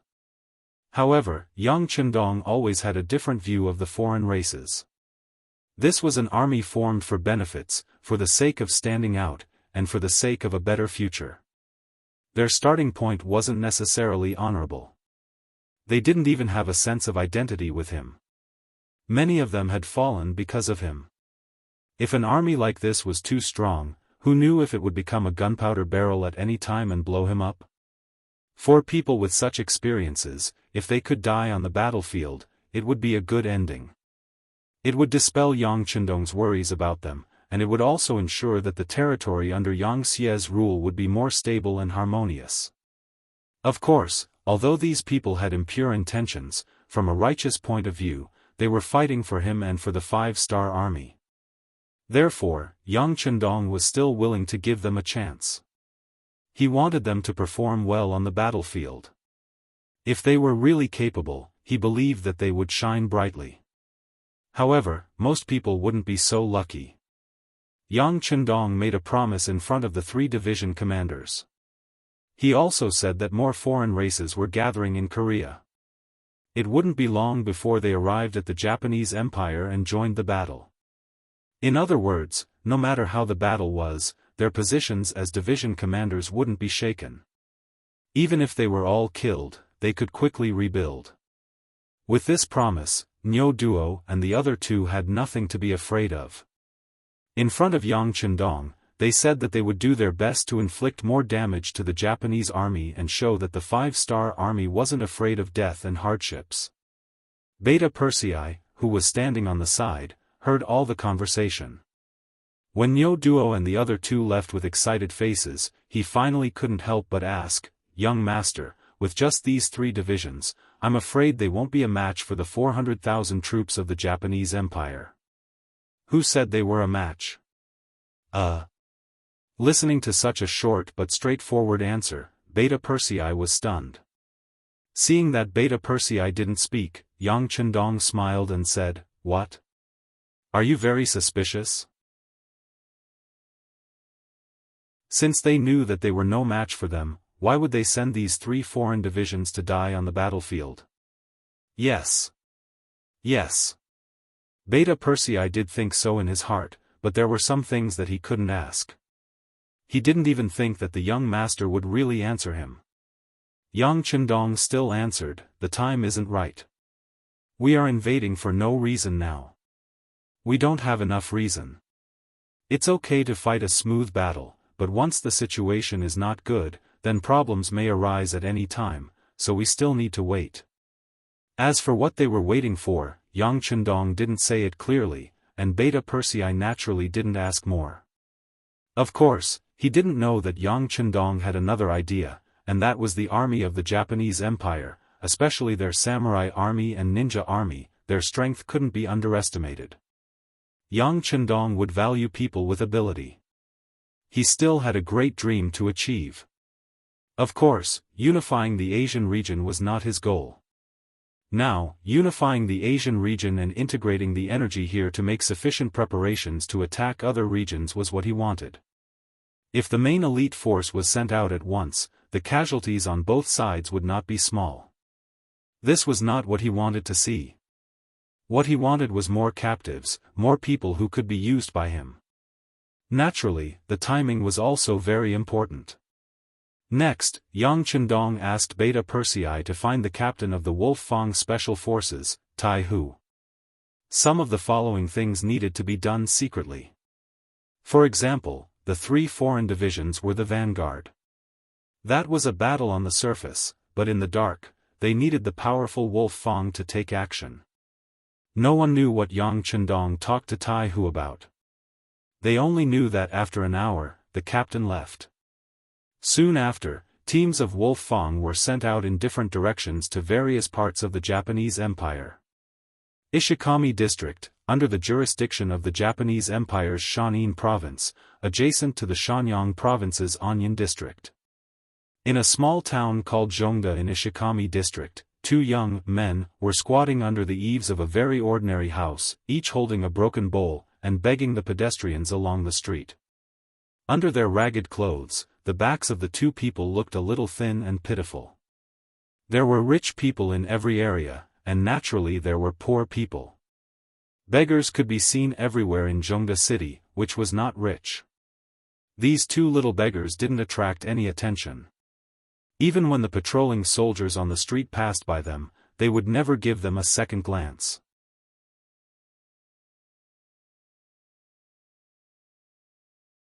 Chapter 1073. Thus, the two beggars stayed on the main street in an ostentatious manner. Of course, no one would know that they were the princess of the Japanese Empire, Junko, and the manager of the CIA in the Japanese Empire, Yoshiko, who had escaped from the Onion area. Under the secret protection of the CIA operatives, the two of them walked out of the Onion area and came to the neighboring Jianghu city. They came to a place that had been prepared for a long time. But what was unexpected was that because the five-star army only took 13 days to conquer the entire West Sea Road, it caused the Japanese army in other areas to be nervous. They increased the intensity of their patrols, and for any foreigners who suddenly appeared for any reason, they would strictly investigate them, fearing that they were spies sent by the five-star army. Because of this, the previous safe place could no longer be used. And in order to not attract attention and not have any accidents during the investigation, Yoshiko suggested that they disguise themselves as beggars to avoid all the dangers. After all, Junko was a princess of a country. Even when she was in the capital of Beiming, no one wronged her. But now in her own country, she had to disguise herself as a beggar that everyone avoided, so she had some complaints. But Yoshiko said, if you want to take revenge and successfully see the sixth young master, you can only do this. Otherwise, you will be taken away and become one of the threats to the sixth young master. At that time, not only would it be difficult to take revenge, but her life would also be in danger. After weighing the pros and cons, Junko agreed. Now, she stretched out her small hands and squatted on the street with Yoshiko. The two squatted together, paying attention to the pedestrians on the street. When they found that no one was staring at them, Junko whispered, "We have been begging here for 10 days. When will it end? Will Sensei really send someone to pick us up? Why do I feel that I am getting more and more used to my current role?" Hearing Junko's complaint, Yoshiko's expression didn't change. Instead, she explained very patiently, "Don't worry, the news has already been spread. The sixth young master will definitely not ignore it. Maybe it won't be long before the people who will save us appear. All we have to do now is wait patiently." Tomiko didn't want to dress up as a beggar, but she had no choice.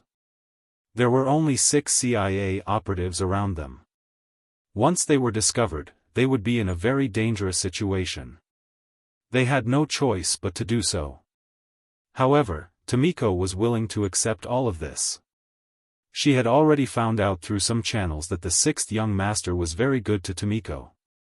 Although it was said to be a teacher-student relationship, it was naturally different from an ordinary teacher-student relationship.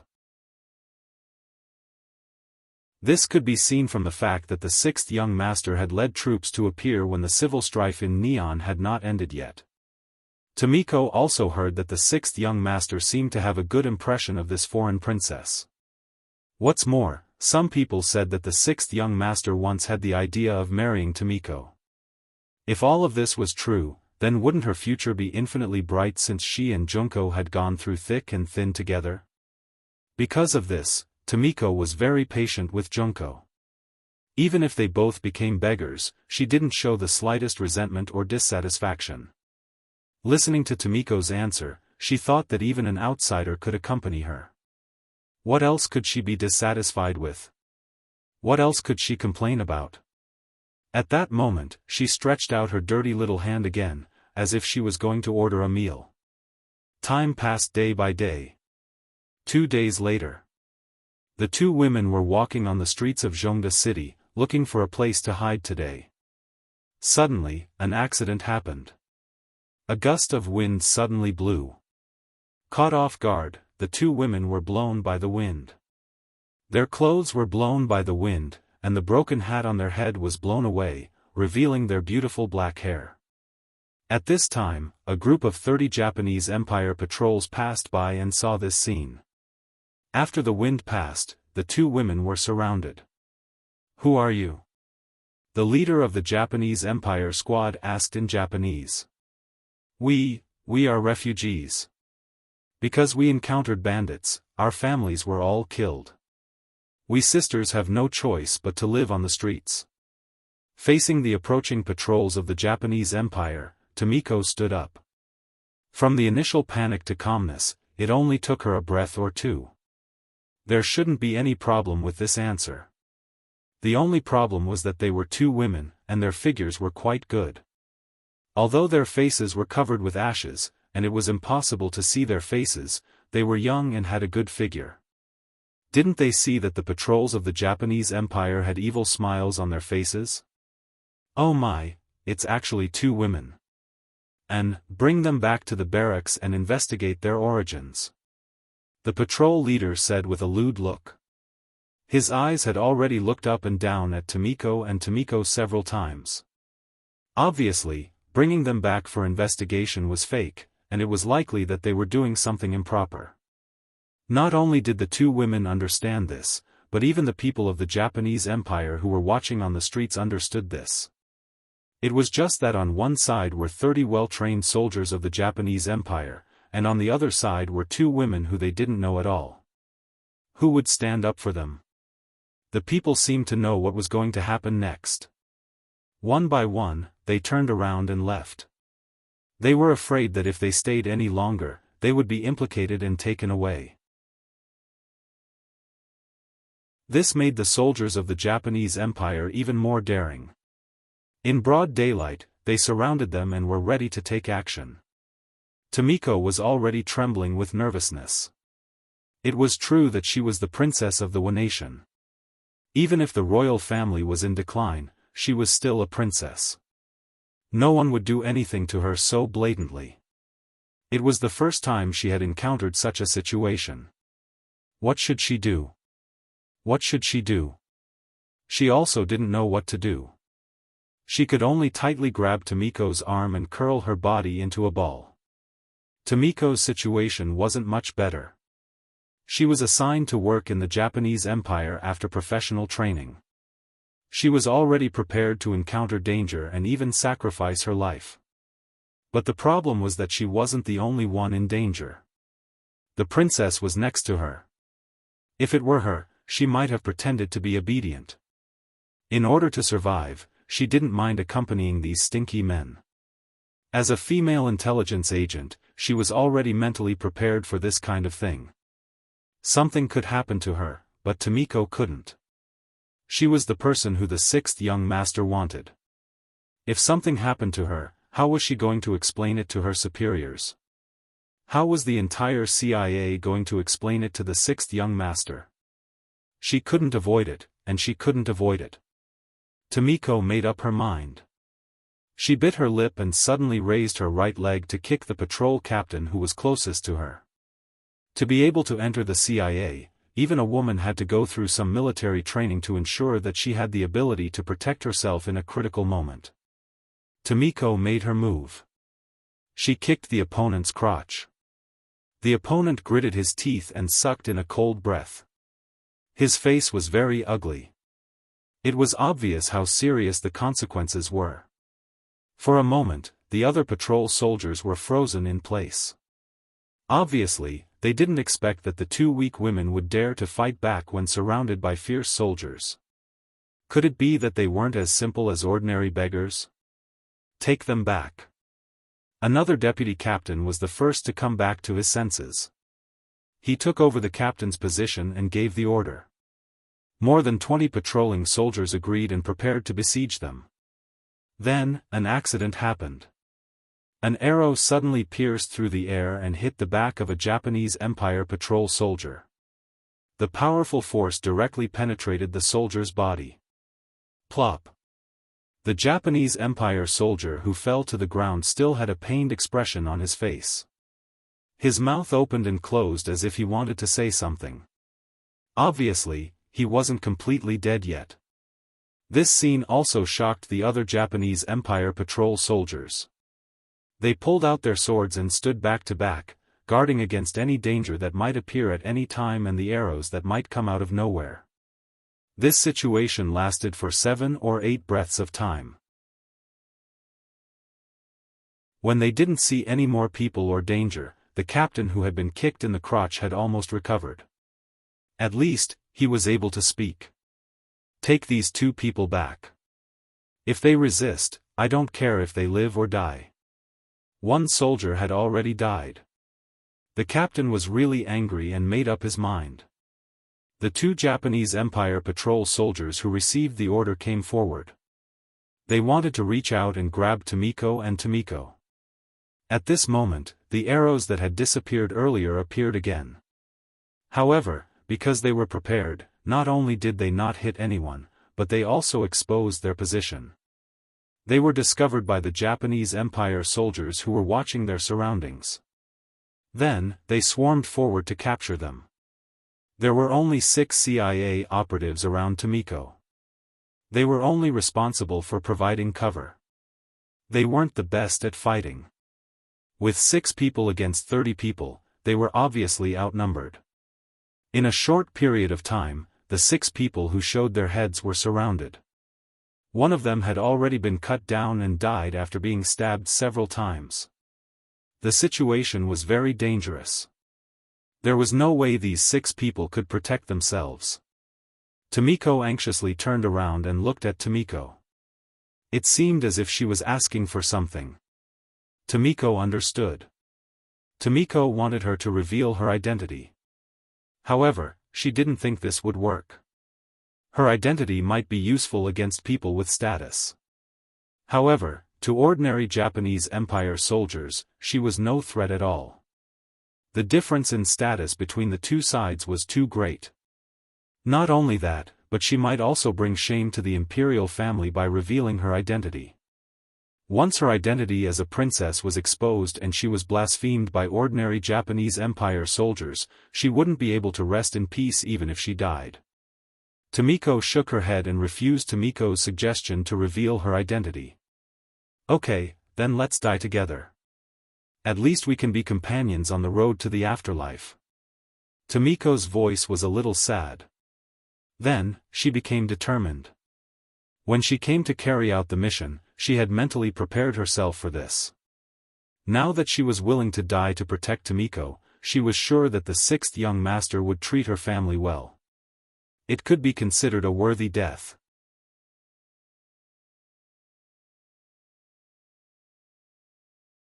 Chapter 1074. Let's fight. The broken bowl in Tomiko's hand flew out as she got into a fighting stance. She was determined to die to repay the kindness of the 6th young master and the 5th madam, Su Monair. Tomiko also threw the broken bowl in her hand. When she was in the Yang family academy, she did a lot of physical training. Although she didn't learn properly, she still had some strength. At this moment, she also had the idea of dying together with the enemy. She clenched her fists tightly. They're rebelling. Catch them. I want them to pay for all the torture. When the captain saw that the 2 women dared to clamor in front of him, he was furious.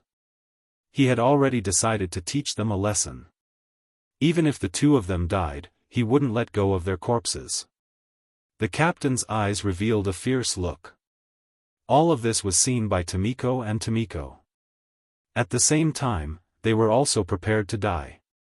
Not far away, only 2 of the 6 CIA operatives were left. One of them was seriously injured and looked like they were about to be wiped out. Tomiko, who had lost all hope, looked in the direction of Deming. At this moment, only Yang Chendong's handsome face flashed in her mind. Perhaps the only thing she did wrong was not staying by his side. Kill. Several Japanese Empire patrol soldiers took the lead. In order to prevent themselves from being taken advantage of, each of them even held a battle sword. They looked like they would really kill the 2 women if they didn't cooperate. With a shout, 2 Japanese Empire soldiers took the lead and rushed forward. 5 steps, 3 steps. They were getting closer and closer to Tomiko and Tomiko. The 2 women gritted their teeth and took a deep breath, preparing to meet the attack head-on. However, at this moment, the sound of air being pierced was heard again. Arrows were shot from afar and accurately hit the chests of the 2 Japanese Empire soldiers. The powerful force directly caused the 2 to scream and fall to the ground. The sudden change also stunned the other Japanese Empire soldiers. They didn't know what to do. Don't be afraid, we're here. With a shout, a tall and big King Kong appeared. Behind him and beside him were 30 Langia Special Forces members. In order not to attract attention, King Kong did not take a gun. Instead, he took a crossbow that was specially used by the Special Forces. This crossbow had a shooting range of 150 steps. At that time, it was already one of the most powerful cold weapons. The moment King Kong appeared, he fired the first arrow. The Special Forces members that he had brought with him also started firing their crossbows. For a moment, the sounds of arrows whizzing through the air could be heard incessantly.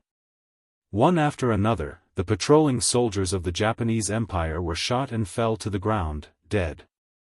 With the same number of people, the difference in combat power was like heaven and earth, bringing about different results. Retreat. Seeing the surrounding soldiers fall one by one, the patrol leader knew that things were not going well. He turned around and ran, wanting to go back and report. But just as he turned around, 2 arrows shot through his body at almost the same time, causing him to fall to the ground under the powerful inertia. With the captain dead, the rest of the soldiers were nothing to be afraid of. Just the arrows alone were enough to kill them. From the beginning to the end, the Langia Special Forces members did not have the slightest bit of close contact with the patrolling soldiers of the Japanese Empire. The outcome of the battle had been decided. In the blink of an eye, 30 patrolling soldiers were all dead. However, the remaining 2 members of the CIA operation team were safe and sound. This accurate archery shocked Junko. It also scared some of the brave citizens of the Japanese Empire who were watching the battle not far away. "Captain, do you want to kill them all?"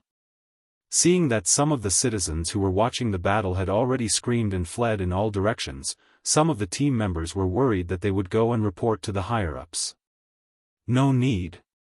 King Kong shook his head indifferently. His mission was to rescue Princess Junko and Manager Yoshiko. Since his mission was completed, it was natural for him to retreat. As for whether or not someone would chase after him, he was not worried at all. In fact, he even had some desire. He had not used the gun behind him yet. He wanted to see if his body could withstand the hot bullets. Pack up. Everyone, retreat.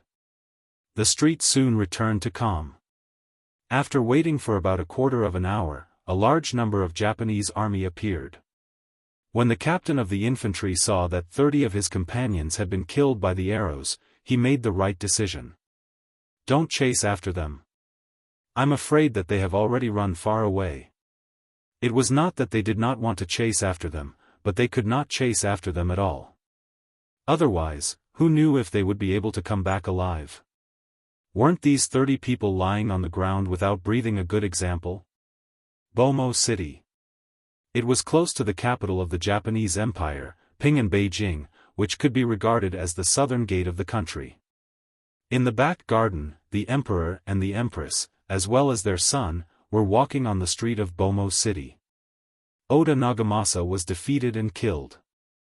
As the mastermind behind the bombing of the general's office, this time when they returned to the palace of Ping and Beijing, they were afraid that they would be directly put under house arrest. Fortunately, he and his daughter escaped. Once Junko found the king of martial arts of the Daming South, she might be able to put pressure on Ashikaga Yoshimasa to improve her treatment. The emperor of the Japanese Empire actually entrusted all of his future to his daughter. This was a kind of irony for the emperor of the Japanese Empire, who was extremely patriarchal. He had already thought that the future was very bad. Even if it was his daughter, he just thought about it, and did not have much hope. But he did not know that the reality was more cruel than he thought. A disaster was imminent. Empress Tengara was very beautiful. Whether the royal family had declined or not, after all, it was the face of the Japanese Empire. As the empress, it was necessary to be beautiful. Tengara was not only beautiful, but also had a kind of intellectual beauty. Sometimes, she would show a soft and feminine look. Because of this, her beauty was coveted by many men. It was just that in the palace, there were so many people protecting her that no one had the courage to do anything to her. But now, it was different. On the way to the palace, the protection was a little lax. Especially Yuki Kayomasa, who was in charge of escorting the empress, drank a lot of sake that night. Although the alcohol content of that thing was very low, in the eyes of Wuxia people, it was not considered wine at all. But the most important thing was that Yuki Kayomasa, who was a little confused, just happened to come to the room where Tengara was being held.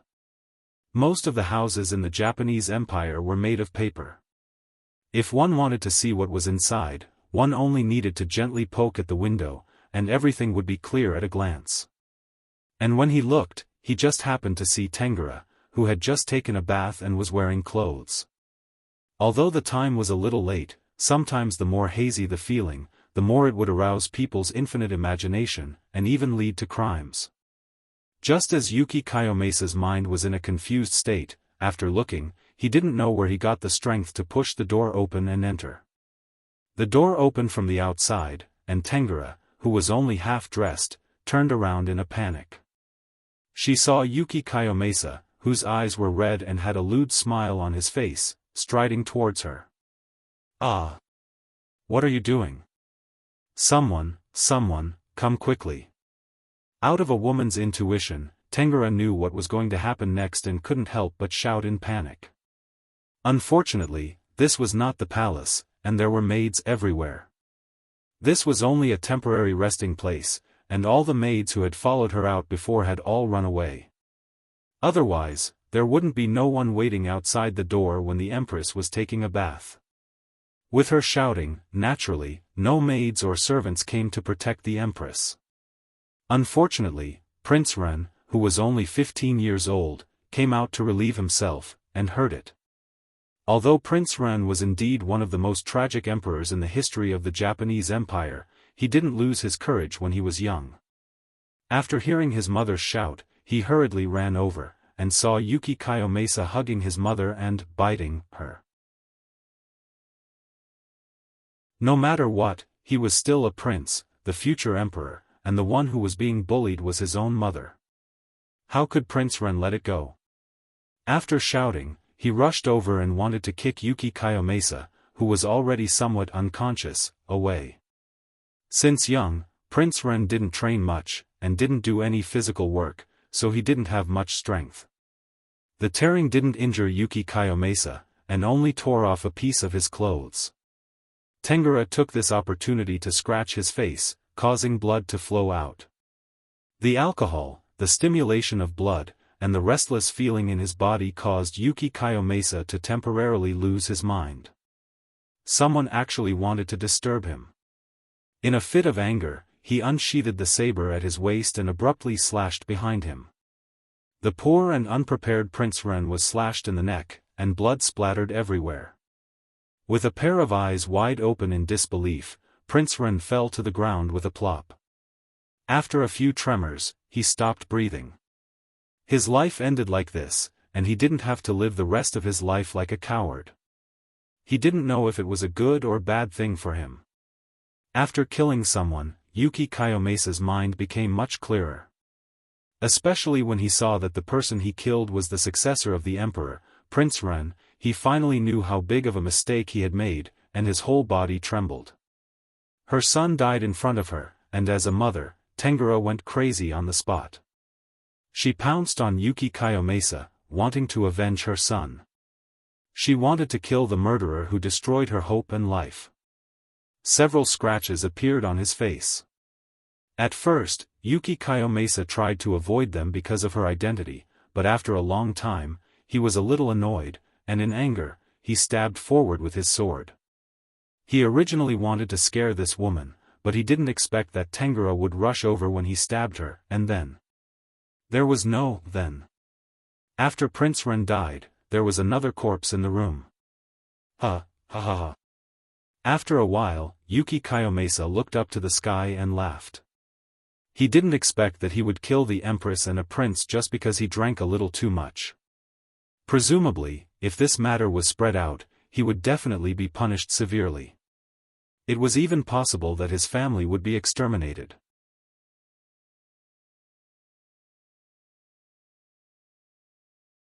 Chapter 1075. Since this was the case, he might as well go all the way and kill them all.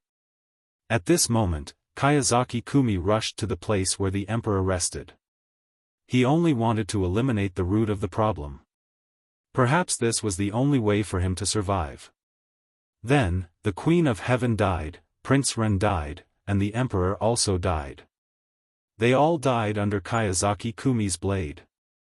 Then he called his soldiers to disguise the bodies of the three people. After the traces of a fight were left on the scene, the sky was already bright. Kiyosaki Kumi carefully thought about his words. After there were no loopholes, he wrote an urgent memorial and sent it to General Ashikaga Yoshimasa, who was commanding the battle on the battlefield. Of course, Kiyosaki Kumi would not admit that these three people were killed by him. He only said that someone wanted to kidnap them at night, and he led his soldiers to fight a hard battle. In the end, the people who rescued them escaped, but in the chaos, the emperor's family of three was killed. This big event, as the only relative of the three people who died, Princess Junko didn't know about it. After being rescued by King Kong and other members of the Wolf Fang Special Forces, they rushed all the way to Changmen Prefecture. Along the way, they encountered several enemy encirclements, and one of them was a ninja team, but under the protection of King Kong and others, they all passed through safely. Half a month later, they finally broke through the layers of obstacles and came to Changmen Prefecture. They came to the front gate of the 5-star Army's barracks. Let's go to see the 6th young master. After Tomiko saw the 5-star Army's flag hanging high in the barracks, the long-time pressure finally completely relaxed at this moment, and then she proposed her idea to Tomiko. Can I wash first? Tomiko didn't immediately agree, but said shyly. Tomiko noticed that Tomiko's face was dirty. How could she let the 6th young master see this? She immediately smiled and said, "Of course. I will have to trouble Captain King Kong. Follow me." King Kong nodded solemnly and led the two of them to the barracks. In the main tent, Yang Chendong already knew that Junko had returned safely, but there was no smile on his face. Because of the news that the Japanese Empire's emperor and his family of three had been killed, Yes Hen was brought back by Tai Hu, the leader of the Lengia Special Forces. When King Kong was sent to Zhongda City to rescue Junko, Tai Hu was also ordered to go to Ping and Beijing to rescue the emperor of the Japanese Empire. Yang Chendong had already made arrangements for the future of the emperor's family, which was to leave the Japanese Empire and go to a place where no one knew their identity to enjoy the rest of their lives. In the end, Yang Chendong still couldn't bear to make the decision to kill them. However, he also wouldn't allow some people to interfere with his matters.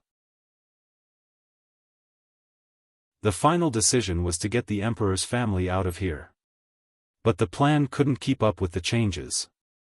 When Tai Hu and the others rushed all the way to the Bomo area, they had already received the news that the emperor's family of three had been killed. Tai Hu didn't believe it, but carried out an investigation. They caught one of the 9 demon soldiers, who was responsible for cleaning up the battlefield, and then learned the whole story. Everything that happened was somewhat beyond Yang Chendong's expectation.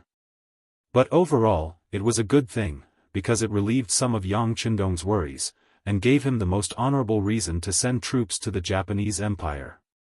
But Junko came back. How could he explain all this to her? But Yoshiko came back with her. Yang Chendong finally decided to leave the matter to others. He really didn't want to see Junko's sad face. Send someone to call Yoshiko, I have something to say to her. King Kong's ability was not bad. Even in the wartime military camp, he still found a bathtub and asked someone to boil enough hot water. Junko was able to wash herself from head to toe, and then changed into the new clothes that had been prepared for her. Then Yoshiko came, and as soon as she appeared, her eyes were red, obviously she had cried. Speaking of which, when she was in the palace of Ping in Beijing, the emperor's family was also good to her, so she had some feelings for them. Junko. Seeing Princess Junko, who had just bathed and revealed her peerless face, Yoshiko's eyes were red again, and tears flowed out uncontrollably. After a while, there was another heart-wrenching cry from the big tent. The sky was dotted with stars, and after a day of fighting, everything returned to calm. Junko was also calm, and she was accompanied by Yoshiko, walking out of a big tent. Just now, she saw the soldier of the 9 demons, who used to be a guard in the palace, so Junko knew him. From the mouth of this person, Junko knew the whole story, but she had already cried for an afternoon, and her tears had dried up, so she didn't cry anymore. After coming out of the big tent, the silence was somewhat frightening. "Where is Sensei's tent? Please take me there." Looking at Captain King Kong accompanying her, Junko asked. In the main tent, Yang Chendong was still looking at the sand table in front of him, thinking about the next military plan. There was a sound of footsteps outside the door, and Beta Persei came in. "Young master, Princess Junko is here, and she wants to see you." Yang Chendong did not answer immediately. He first let out a sigh. He knew that what should come would eventually come. "Well, bring her in. No one else is allowed to enter without orders." "Yes." Beta Persei agreed and stepped back. Junko, who looked a little haggard, then walked into the big tent. The main tent was lit with candles, and when the candles reflected on people's faces, it could show the most beautiful side. It was like looking at a beauty under the moon, and the more you looked, the more beautiful she became. Especially at this moment, Junko's eyes were filled with tears, which gave people a delicate feeling. "Sensei." "Junko." At this moment, their eyes focused together. Perhaps it was because he hadn't touched a woman since the war, or perhaps it was because of Junko's influence in his heart, but at this moment, when Yang Chendong looked at Junko, he had a different feeling. Especially when their eyes were intertwined. At first glance, she was like a pear blossom with spring rain. At first glance, she was like west shining water by 3 points. At first glance, she was more like a beauty that shamed the moon. At first glance, Sensei. Junko threw herself into Yang Chendong's arms, and tears flowed out uncontrollably. "Sensei, Junko has no relatives, Junko is very pitiful." "Junko, don't worry, I will be your family from now on." Yang Chendong said, lowered his head, and wanted to wipe the tears on Junko's face. But what greeted him was warm lips, and Junko took the initiative to lean over. Junko, who had just found her family, found a sense of security, and was no longer tied down by her family. Her heart was at its softest, and at this moment, she decided to let go of herself and not suppress her feelings for Yang Chendong. In the face of a beauty taking the initiative to throw herself into his arms, Yang Chendong had no intention to refuse. Although he was taking advantage of her, if he refused, he was afraid that it would only hurt Junko's heart. At this moment, he increased the strength in his hands, and after a while, he picked Junko up by the waist and walked straight to the big bed in the inner room of the main tent. Thunder stirred up the earth fire. Outside the main tent, Beta Persei signaled with his eyes, and all the long way retreated 20 meters, clearing the entire tent. After a night of spring rain, Yang Chendong got up from the bed energetically. He didn't disturb Junko, who was sleeping. Fleeing all the way, and then hearing the news of the death of her parents and brother, she had suffered too much and should have a good rest. He took the initiative to walk out of the tent and received the generals outside. First, he met with the commander of the 1st Division, 2nd Division, and 3rd Division. After listening to today's battle plan, he approved it. After watching the 3 division commanders leave, Yang Chendong waved to Division Commander Tianhu, Commander Su He, and Division Commander Su Ku of the 1st Reserve Division. "Come here and discuss the next step of the battle plan." "6th Young Master, are we finally ready to fight?" Hearing Yang Chendong's call, the 3 generals were excited. "Yes." Yang Chendong nodded. After 20 days of stalemate, both sides had suffered losses.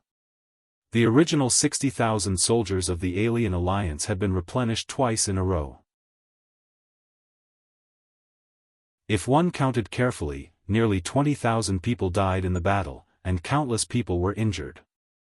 Of course, the Japanese Empire on the other side was not much better, and their losses would only be greater. But even so, Yang Chendong didn't intend to send out the elite force. First, he still needed to continue to confuse the other side and make them underestimate the enemy. Second, this time, they didn't have a proper reason to send out the troops. The intelligence agency at the front sent news that the Japanese Empire's people were very resistant to the appearance of the five-star army. So, there were a lot of young people from the Japanese Empire who had signed up to join the army. Ashikaga Yoshimasa also took the opportunity to recruit more soldiers.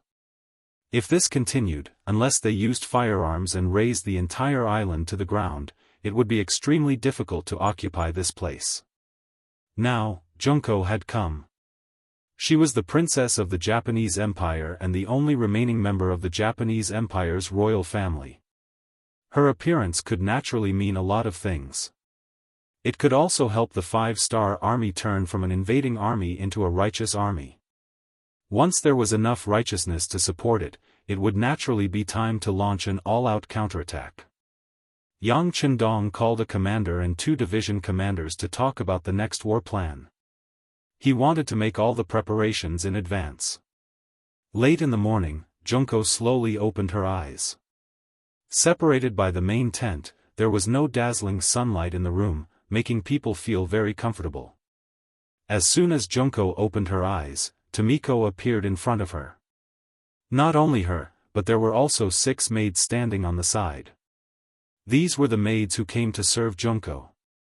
From this moment on, Junko had officially become Yang Chendong's woman.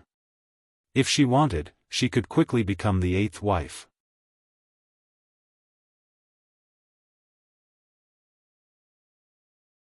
Chapter 1076. Princess, you're awake. Tomiko looked at Junko, who still had doubts in her eyes, and smiled gently. Then, she began to order people to help Junko dress up. During this process, Tomiko told Junko that Yang Chendong wanted to take her as a concubine. As a princess of the Japanese Empire, marrying someone as a concubine was a disgrace to her status. However, looking at Yang Xie's current power, Junko was the one who benefited. Especially now that the Japanese Empire's royal family had already declined, this was a great blessing for Junko. Despite knowing this, Junko still didn't agree immediately. Instead, she said that she wanted to see Yang Chendong first before making a decision. Not long after, everyone else in the main tent went out. Yang Chendong was also invited back to meet Junko in the main tent. After a night, there seemed to be a gap between the two. Junko didn't take the initiative to throw herself into his arms. Instead, she stared at Yang Chendong with a thoughtful look. In response, Yang Chendong sat down leisurely. He took a sip of the tea in front of him and let Junko look at him from head to toe. After a long time, Junko finally spoke. "Sensei, why did you bring the army to the Japanese Empire this time?" "To save you." Yang Chendong answered in a very capable manner without the slightest hesitation. Obviously, he already knew what Junko wanted to ask. This answer made Junko feel a little touched. However, thinking of her own doubts, she didn't express anything. Instead, she continued to ask, "Sensei, now that my father, mother, and brother are all dead, the internal strife in the Japanese Empire is about to be quelled. If I ask you to withdraw the army now, will you do so?" "Yes." Yang Chendong still said without any hesitation. His answer was so straightforward that it made Junko feel like she couldn't believe it. Although this was indeed what she wanted to hear, she still suppressed her joy and said, "All right then, teacher, please give the order to retreat." "Okay." Yang Chendong stood up and strode out of the tent. From the moment he came in to the moment he left, he had only said 4 words, but it had already broken through all the defenses in Junko's heart. At this moment, she finally stopped being reserved and took the initiative to run behind Yang Chendong and hugged him. "Teacher, everything is just Junko's test. Please don't blame me, and don't withdraw the army." Yang Chendong pretended to be confused, but in his heart, he already had a card up his sleeve. He turned around, looked at Junko, and said, "If the 5-star army doesn't retreat, with our strength, it won't be long before the Japanese Empire becomes one of Yangtze's subordinate provinces. Don't you understand this logic?" "I understand." "Then why are you still?" Yang Chendong pretended to be confused and said, "Junko also understands that the Japanese Empire has nothing to do with me anymore. It abandoned us first, abandoned the entire royal family. In order to prove their mistake, the Japanese Empire must be destroyed. This is the price they have to pay for killing my parents and brother. Teacher, you will definitely help you get revenge, right?" Junko looked at Yang Chendong with a hopeful face, waiting for his answer. "No." Unexpectedly, Yang Chendong shook his head decisively. "This time, we mobilized the army for your safety. Now that you are fine, the 5-star army has to retreat. We are not an invader, we are the army of justice. Before this, the Japanese Empire didn't provoke us, so." At first, when Yang Chendong said that they could retreat, Junko was still a little doubtful. But now, what he said made her even more determined. She finally knew that the 5-star army didn't have any intention of attacking the Japanese Empire. They really only wanted to save her. At this moment, Junko's heart was moved. At the same time, she was even more determined to avenge her parents. She even wanted to slap all the people in power in the Japanese Empire and let them know the consequences of abandoning the royal family. In order to let Yang Chendong do something, Junko took the initiative and said, "I am willing to be your 8th wife. If someone bullied your wife's family, and cruelly killed them, can you avenge her?" This. Junko looked at Yang Chendong, who was still hesitating. She gently pulled his arm like a spoiled child. "This is something that should be done," Yang Chendong said with a helpless look. After saying this, Yang Chendong felt a little guilty. He also knew that this matter couldn't be hidden from the smart Junko for long. He was afraid that she had already noticed something, but presumably, no one would ever mention this topic again. "Thank you, sensei. Then please send the troops. When the time comes, I will denounce Ashikaga Yoshimasa in the name of the royal family's princess. I will let the people of the Japanese Empire know who harmed the royal family, who started the civil war, and who wants to overthrow the Japanese Empire." The more Junko said, the more determined her expression became.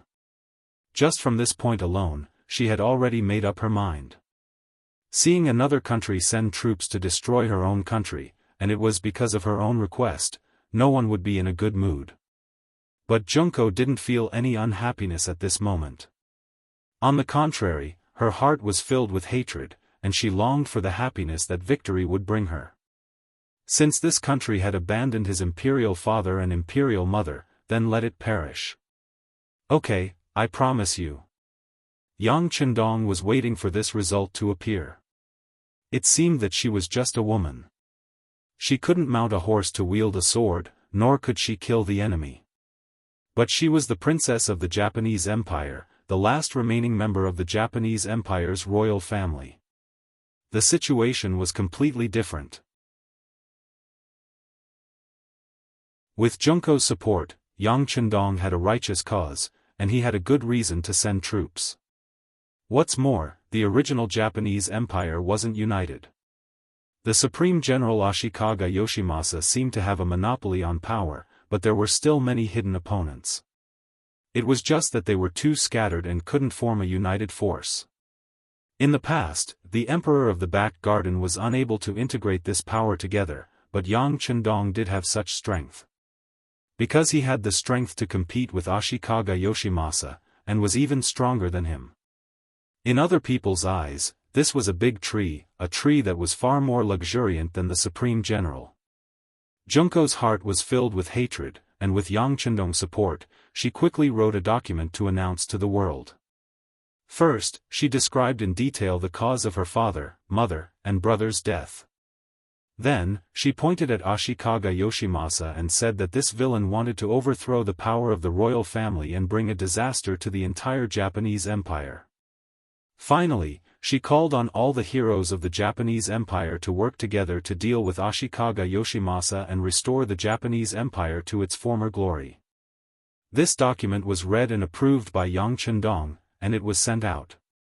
It appeared in various cities of the Japanese Empire through the intelligence network, causing a huge response and influence. Hokuriku, one of the 7 provinces of the Japanese Empire. As one of the most important regions of the Japanese Empire, it was under the jurisdiction of General Hirai. Hirai, whose full name was Flatwell Field, was one of the more trusted and important ministers of the backyard emperor. When he was in the imperial court, he caused a lot of trouble for Ashikaga Yoshimasa, so much so that the latter spent a lot of effort to get rid of him. In order to achieve his goal, he even handed Hokuriku over to him. According to Ashikaga Yoshimasa's plan, once Flatwell Field left the palace and the emperor of the backyard, he could kill him at any time. Not only would he solve his worries, but he would also be able to vent his anger. However, Flatwell Field was much more powerful than he had imagined. After leaving Ping in Beijing, he disappeared. When he reappeared, he was already in Ekizan prefecture of Hokuriku and had taken control of part of the military power there. This result made Ashikaga Yoshimasa furious. Just as he was about to send troops to deal with him, the bombing of the general's residence happened. He had no choice but to shift his attention to dealing with Oda Nagamasa and the imperial family. Taking advantage of this opportunity, Flatwell Field went all out and integrated the power of the entire Hokuriku. He was ready to cooperate with Oda Nagamasa and help the imperial family regain all their power. However, everything changed a little too quickly. Flatwell Field had just finished the integration work when news of Oda Nagamasa's defeat and the death of the imperial family came from the front lines. When he first heard the news, Flatwell Field couldn't believe it. When he found out that it was true and not fake news deliberately spread by someone, he couldn't stop crying. He found that he suddenly had no goal, no target or object to be loyal to. Flatwell Field was a very thoughtful and capable person. Usually, such a person would be able to see the most crucial point in a chaotic situation and make the right choice. It was because of this ability that he couldn't stop crying. In his eyes, without the imperial family, there was no one in the Japanese Empire who could suppress General Ashikaga Yoshimasa. Because he was a smart person and could see this, he felt that there was no hope ahead. He could even see that after eliminating the imperial family, Ashikaga Yoshimasa's next target would be him. Without the support of the imperial family, Flatwell Field knew that there was no way he could reach the heights of the general with his own ability. Even if he couldn't win, the only way left was to escape. Fortunately, he had led his troops to conquer Noden Prefecture. Behind it was the vast ocean, which was his escape route. Flatwell Field withdrew his troops and stockpiled food and money. He was ready to retreat at any time.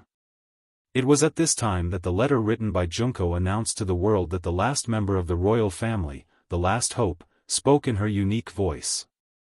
When Junko's letter suddenly appeared on the street after one night, Flatwell Field, who was ready to retreat, saw hope again. After shouting, "God has eyes," in his mansion, he gathered all his important subordinates. He decided to cooperate with Junko to deal a heavy blow to Ashikaga Yoshimasa. As long as there was a way to survive, no one would choose to leave their home. As long as there was a little hope of victory, everyone would want to fight. Flatwell Field was such a person.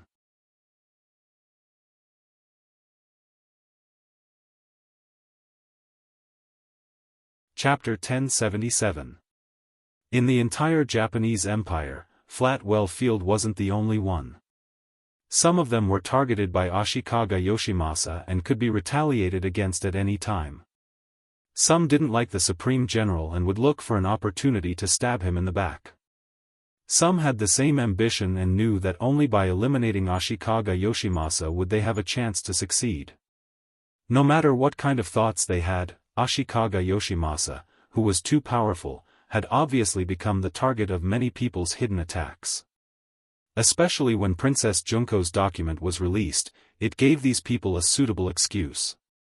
Soon, the anti-Supreme General's forces began to appear everywhere, and the situation took a major turn. Flatwell Field of Hokuriku was the first to respond. Under the leadership of Princess Junko, he gathered 80,000 troops in Ekizan Prefecture and acted as if they were going to attack Ashikaga Yoshimasa's lair from Ping and Beijing. Everything was afraid of someone taking the lead. Flatwell Field's actions quickly received responses from everywhere. For a time, the Japanese Empire was filled with anti-Supreme General voices. The people of the Japanese Empire were also confused because of all these voices. Originally, the Supreme General's name was very well known in the hearts of the people. In addition, the Emperor of the Backyard, who was threatened, had publicly said more than once that the Japanese Empire was where it was today because of the Supreme General. This caused some people who didn't know the truth to believe in Ashikaga Yoshimasa. This was also the reason why when the 5-star army suddenly appeared, Ashikaga Yoshimasa raised his arms and called for enlistment in the name of the Supreme General. That was because everyone believed in him. But now, with the uproar in various places, especially those who were unfavorable to Ashikaga Yoshimasa, most of the people began to wait and see. What? The 100,000 new soldiers that Takedo prepared aren't coming? Ashikaga Yoshimasa angrily looked at General Mari Masanori, who was reporting the situation to him, in the temporary residence of Yasunori district.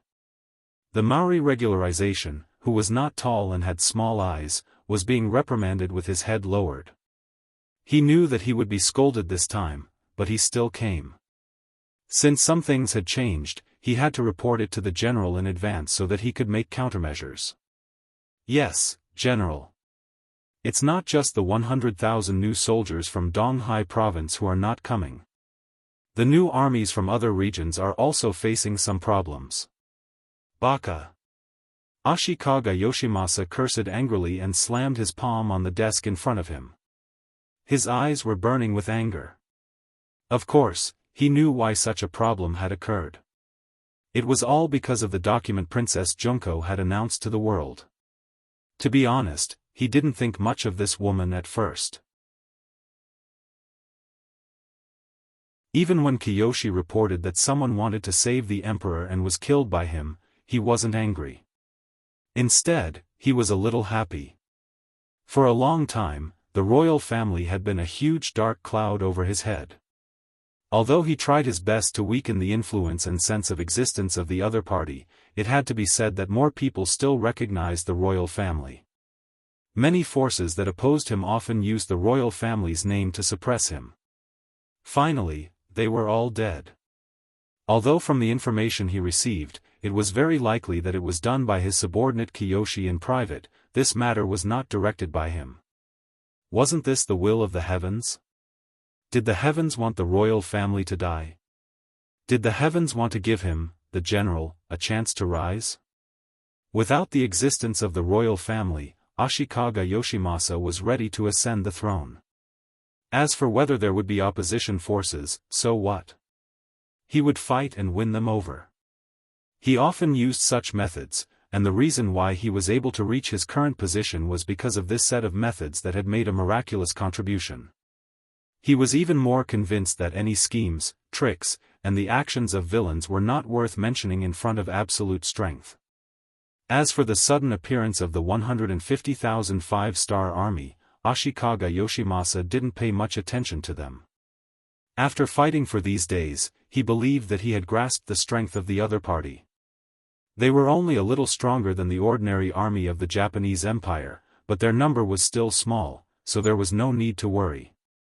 Originally, the situation was good.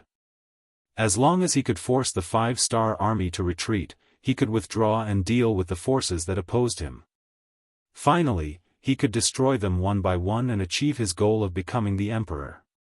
But all of this was completely changed because of the appearance of Junko. Ashikaga Yoshimasa was just a woman. Even if she was reborn in the back garden, he wouldn't have the slightest fear. But the most amazing thing was that Junko's announcement made the 5-star army and the forces in the country who opposed him have a common language and can walk together. As a result, he became a rat crossing the street, and everyone wanted to beat him up. According to the Maori regularization, the people who opposed him were gradually gathering. Once these people really gathered together, even if he was the general, it would be difficult for him to gain any advantage. It was even possible that he would be defeated and killed. Let Nishi Toshihide negotiate with the great southern martial king. We can give them some benefits. After solving the domestic problem, it won't be too late to deal with them. Ashikaga Yoshimasa was a person who stood at the top for many years, so he quickly made the right decision. Nishi Toshihide was born in an aristocratic family. He was very famous in the Japanese Empire for being eloquent. This person was not only knowledgeable, but also learned martial arts from an early age. He was one of the talents that Ashikaga Yoshimasa relied on the most. After receiving the order, he set off from Onion Prefecture to Nagato Prefecture, and sent his name to the 5-star army's camp first. This person is very cunning and agile. He is good at both civil and martial arts. He is an important helper of Ashikaga Yoshimasa. After reading the name, Junko told everything she knew to her husband, Yang Chendong. After returning to China for 2 years, Junko had a more detailed understanding of the situation in the Japanese Empire. With her identity, plus the importance that the emperor attached to her, it was not difficult to know some secrets. With this feature, she became one of Yang Chendong's strategists to attack the Japanese Empire. Oh, so powerful? Yang Chendong asked with interest. Yes, King, I suggest that you kill this person. Junko's eyes were firm. Since she was with Yang Chendong, she also changed the way she addressed him. She used to call him teacher, but now she called him king. It represented a kind of maturity and progress. With this relationship, she was confident that she could take the opportunity to kill Nishi Toshihide. It could be considered as collecting a little interest for the death of her father and mother. As the saying goes, the greater the hope, the greater the disappointment. This time, Junko was destined to be disappointed, because Yang Chendong did not listen to her suggestion. Instead, he shook his head and said, "How can I break this rule and let others laugh at me?" Yang Chendong did things based on his heart. Sometimes, in order to achieve his goals, it was inevitable that he would use some underhanded means. For a person like him, the saying of not killing the messenger in a war had nothing to do with him, but he still used this as a reason to say it. This only proved that he didn't want to take Ningshi Duoshio's life yet. Since Junko's letter was announced to the world, the situation in the Japanese Empire had undergone a major change. This change was, of course, what Yang Chendong wanted to see, but it was still too far away from the final victory. What Yang Chendong wanted was not to surrender, but to destroy. What Yang Chendong wanted was not for everyone to surrender to the Japanese Empire's royal family and Princess Junko, but for them to surrender to him, to submit to the 5-star army, and to submit to the Han Dynasty. In order to achieve this goal, he needed to severely damage the local army of the Japanese Empire. Before the final goal was achieved, he didn't want to see any side win. What he wanted was for Ashikaga Yoshimasa to fight with the other forces, and for both sides to suffer. In order to achieve this goal, a talent like Nishi Toshihide had to display his strength. How could he let him die so easily in front of him? Junko naturally didn't know about Yang Chendong's thoughts. She thought that this was the honest side of her husband, so she immediately expressed her admiration and said, "My king, are you really going to negotiate with them? The war has already reached this point, and they killed your parents and brother. how can we negotiate? Yang Chendong chuckled, then said to Beta Persei behind him, Go, inform them that after Nishi Toshihida enters our camp, everything will be carried out according to the first plan. Junko didn't know what the first plan was, but soon on the third day, Nishi Toshihida came to the big tent of the 5-star army. After seeing Yang Chendong and Junko, the result was quickly announced to the world. Nishi Toshihida came. Compared to the average people of the Japanese Empire, he was 1.75 meters tall, which was not short at that time. His facial features were regular, he had thick eyebrows and big eyes, and he spoke very humbly and warmly, giving people a good first impression. Please. Yang Chendong smiled and sat opposite Nishi Toshihida with Junko. Tomiko was responsible for serving the brewed tea. Tomiko, who was originally the CIA's supervisor in the Japanese Empire, has now become the person Junko trusts the most. After reporting to the CIA, the fifth madam, Su Maner, gave her to Junko and became her personal maid. Thank you. Ning Shiduoxiu spoke in a somewhat awkward but still understandable Chinese. After she finished speaking, she suddenly lowered her head, fully displaying her humble side. I didn't expect Nishi Toshihida to also know Chinese. That will eliminate the language barrier. Come, try the tea of my huaxia, this is a good tea before the Ming Dynasty. Yang Chendong had a smile on his face, looking harmless to humans and animals. The meeting between the two sides was carried out in such a peaceful atmosphere. During the meeting, Nishi Toshihida observed Yang Chendong more than once. No matter how he looked at it, he couldn't connect the person who destroyed many countries and forces in the southern barbarian land of the great Ming Dynasty with the young man in front of him.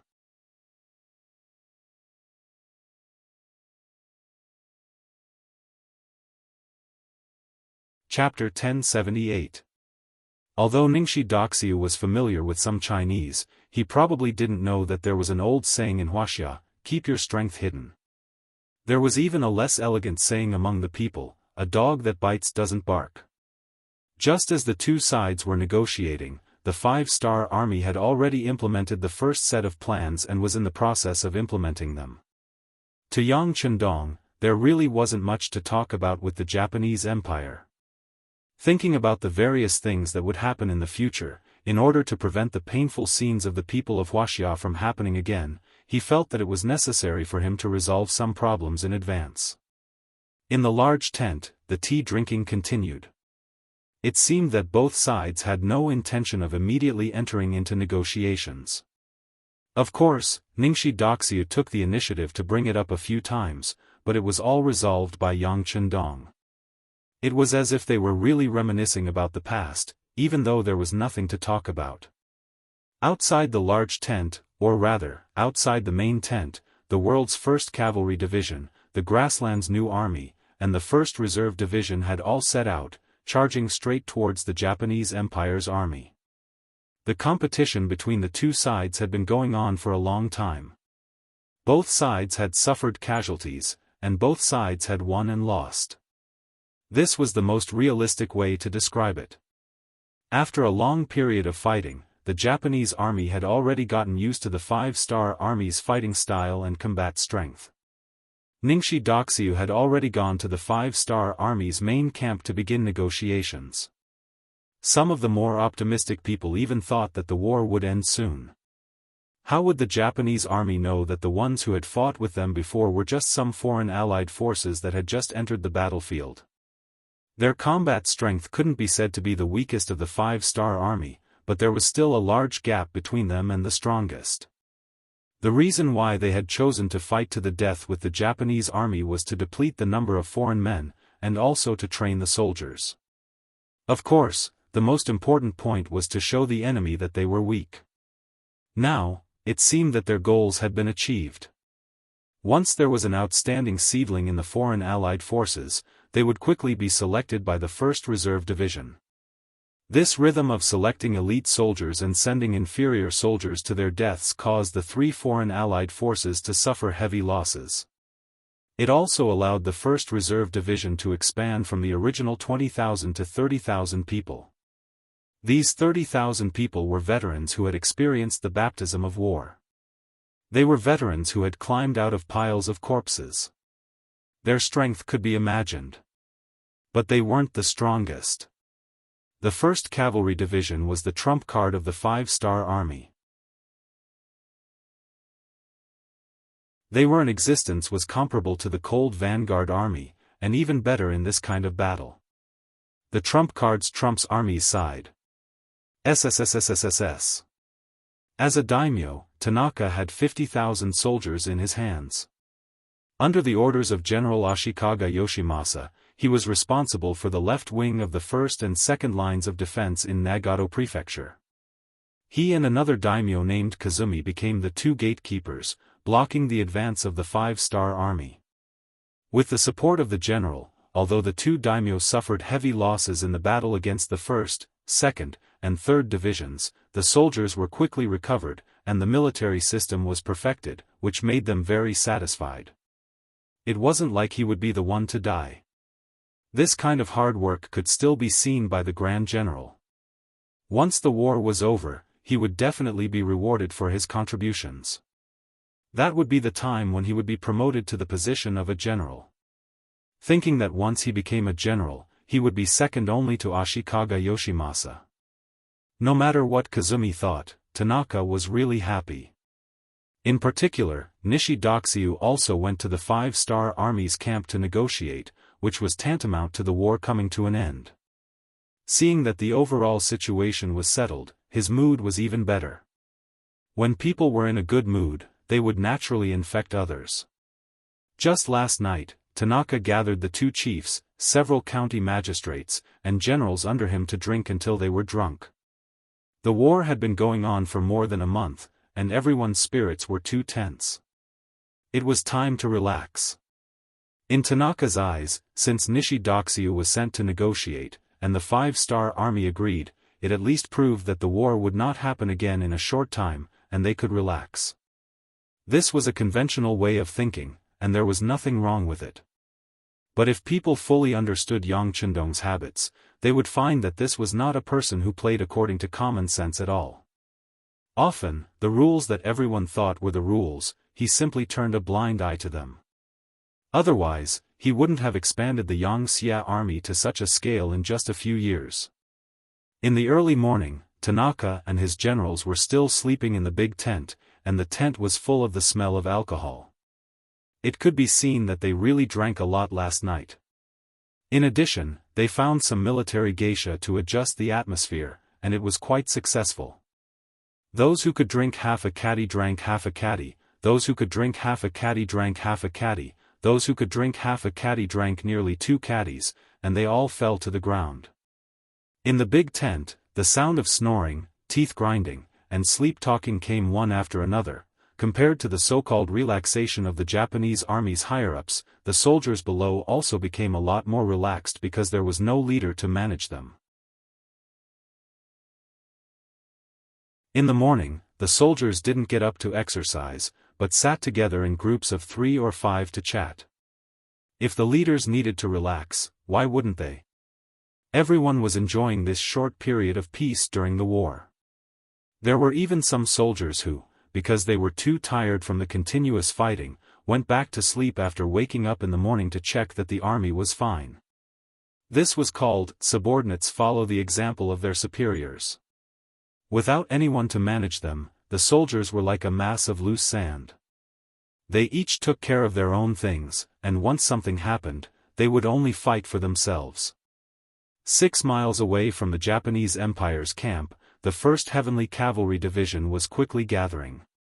On the other side, 5 miles away, the new army was also gathering, and they were all preparing for the upcoming battle. Commander, there are still half a quarter of an hour before the 6th young master's scheduled attack time. The 1st Regiment Commander, Temu, walked to Tianhu's side and reported softly, the new army should also be ready to attack. I heard that they are very excited and are preparing to fight a good battle to steal the limelight of our 1st Heavenly Cavalry Division. Tianhu didn't take Temu's words to heart. Instead, he said something very proud, how can the limelight of our 1st Cavalry Division be suppressed by others? He. Seeing how confident his commander was, Temu-er laughed. Strictly speaking, Temu had joined the 5-star army earlier than Tianhu. When he was fighting on horseback, Tianhu was still a good student in the Yang family academy. However, he wasn't unhappy that he was able to become a regiment commander under Tianhu's command. It was all because he was convinced. Whether it was horseback riding, control of the battlefield, or commanding an army, Temu-er didn't think that he was better than Tianhu. For example, some of the orders given by the higher-ups. Why didn't they attack in the middle of the night or at daybreak? Why did it have to be at daybreak when the enemy should have woken up before attacking? What was the reason for all of this? Why did the 6th young master give such an order? To be honest, Temu-er didn't understand. If he was the commander of a regiment, he would definitely ask why. However, Tianhu didn't. The one who sent the order was Beta Persei. He only said that it was the 6th young master's order and Tianhu carried it out unconditionally. He was at the scene when this happened. Just based on this calmness, it wasn't something he could compare to. Tianhu was indeed smart. This had to do with his background as a student of the Yang family academy. Because he learned from Yang Chendong, he could understand more of Yang Chendong's intentions in many matters. For example, he had his own unique views on the timing of the attack this time. In his opinion, this should be Yang Chendong's intention to defeat the enemy fair and square. Through this battle, he could show the elite and powerful side of the 5-star army and achieve the purpose of intimidating the enemy. Of course, there was another advantage to fighting during the day. It would be easier to capture more captives. After all, vision was not good in the dark and it was too chaotic. It was very easy for deserters to escape. This idea was indeed correct. Yang Chendong did have such an idea. He wanted to defeat the Japanese army in broad daylight on the battlefield and use this to build the 5-star army. Once the elites were deployed, they would be invincible in the world. When the defeated Japanese army saw this scene with their own eyes, word of mouth spread. Presumably, when the name of the 5-star army was mentioned in the future, everyone would tremble from the bottom of their souls. If he wanted to achieve his goal, it was impossible to do it in the dark. The light was not good, and it was impossible to see what was happening. It was also impossible to do it when it was just dawn. Most people were still in a confused state and could not make a clear judgment. However, it was different after daybreak. Everyone was up and could make a clear judgment. As for whether this would bring some pressure to the 1st Cavalry Division and the new army, Yang Chendong really did not think that it would be a problem. Needless to say, the 1st Cavalry Division was invincible. It was not an exaggeration to say that they were invincible. It was common for them to win with fewer people, especially after the Japanese army had adapted to the attack rhythm of the Foreign Alliance's C-rank army. It would be strange if the A-rank army did not suddenly appear and cause the enemy to panic. As for the new army, their combat strength was a bit weaker. If they were not cavalry, they would not be ranked as the army closest to the A-rank army. However, they had more people and more horses. Once the 30,000-strong cavalry launched an attack, just the aura they exuded was unstoppable. No one could match them. Facing such a strong army, not to mention that it was the time for peace talks, the Japanese army would not be prepared. Even if the enemy was prepared, so what? Yang Chendong was also confident that he could kill the enemy. One would throw away their armor, and the other would be utterly defeated. The 5-star army did indeed have such strength. All of this was not because Yang Chendong was arrogant. It was the result of battle after battle. You're tuning into the Unparalleled SwordWill YouTube channel. Don't forget to subscribe and join us on this journey to catch the most captivating stories.